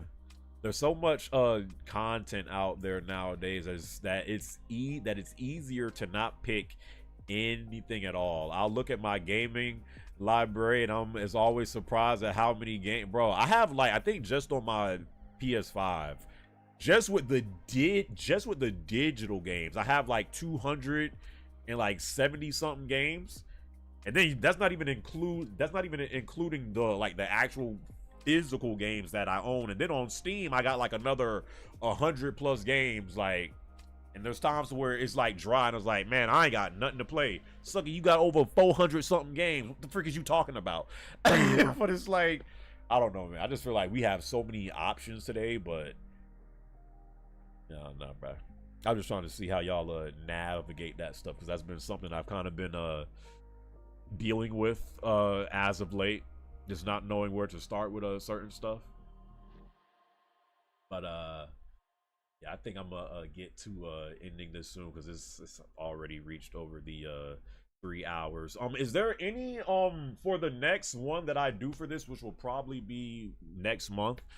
Maybe be around like the mid of next month, like during the second week, or maybe second or third week of next month. If you guys want to submit any topics that you would want me to talk about on the next one, it could be gaming, it could be like real life stuff, it could be just anything that's not like politics or religion. I don't really want to get into that stuff. But anything that y'all want to recommend that we talk about, and y'all could call in and talk about it too, for that, y'all could leave that in the comments below. Any last call-ins, if you want to ask me any questions before I end this, you can ask away now. Let me get back to the super chats that I might have missed when I was talking. Let me see. I know I missed there's more stuff from Mike Pango. Said Stellar Blade, Helldivers 2, FF7. What do people want? 3 pretty solid games in 5 months. Help me understand. Again, it just comes down to, if the game don't interest me, we ain't getting nothing. Or at least that's how people feel. Like, it's not up for me, it's trash. But we are getting stuff, but you know, can't please everyone at the end of the day, is what it comes down to. No, ASAP is not, because it's still going to be like about gaming and other stuff like that. It might have like moments of that, but am I going to stream the Xbox showcase on June 9th? Did they say what they got planned for that? The Xbox showcase? I don't know if I don't know. I really don't know. I doubt. But I might look into it and see what they no Liza P tonight. I uploaded a Liza P vid yesterday, if y'all missed it, and I had finally, I forgot what was the name of that boss that I was fighting on the Twitch last night. Literally beat this sucker at like 2 in the freaking morning. Oh my god, I don't even remember the name of that sucker, but Liza P is great. It's a good game, but it's like any other Souls game. It's yeah. What is Comfy Wholesome Wednesday? Who gonna tell them? Stellar Yams Boss Challenge? I gotta get her back to that. I like streams like this, really down to earth and just raw emotion about topics. Cody, I appreciate you, brother. Appreciate you, Brody. But yeah, if y'all got any suggestions or recommendations for the next show, y'all can leave it in the comment section below. I'll try to have the timestamps up on this real soon after I end this. What are you guys doing for the rest of the night? Once I end this, are y'all going straight to sleep? Y'all gonna play some games or listen to music, or chilling, sleep, chilling and gaming? That's that straight to the hub. I gotta, hey DK, get on shush. Seriously. Well, I'm about to get on it. Play some games. Gotta eat and watch some Netflix, then sleep. Man, Bubba. Back to playing Dragon Ball Legends, watching old movies. Yo, that sounds wholesome and comfy. But yeah, I appreciate you guys coming through this one. Again, there's gonna be a lot of changes in this stuff, like once I get into like the flow of this thing. So probably like for the next 5 or 10 ones. It might always be like something different that we are doing until I like evolve it really into what I want. But appreciate y'all coming through this one, man. I hope you guys have a great rest of y'all night. I hope you guys have a good ain't tomorrow Friday, right? Yeah, tomorrow Friday. So I hope you guys have a great weekend, man. Hope y'all hope y'all mental state is good. And yeah, man, till next time, I will catch you guys later. I love y'all. Be easy.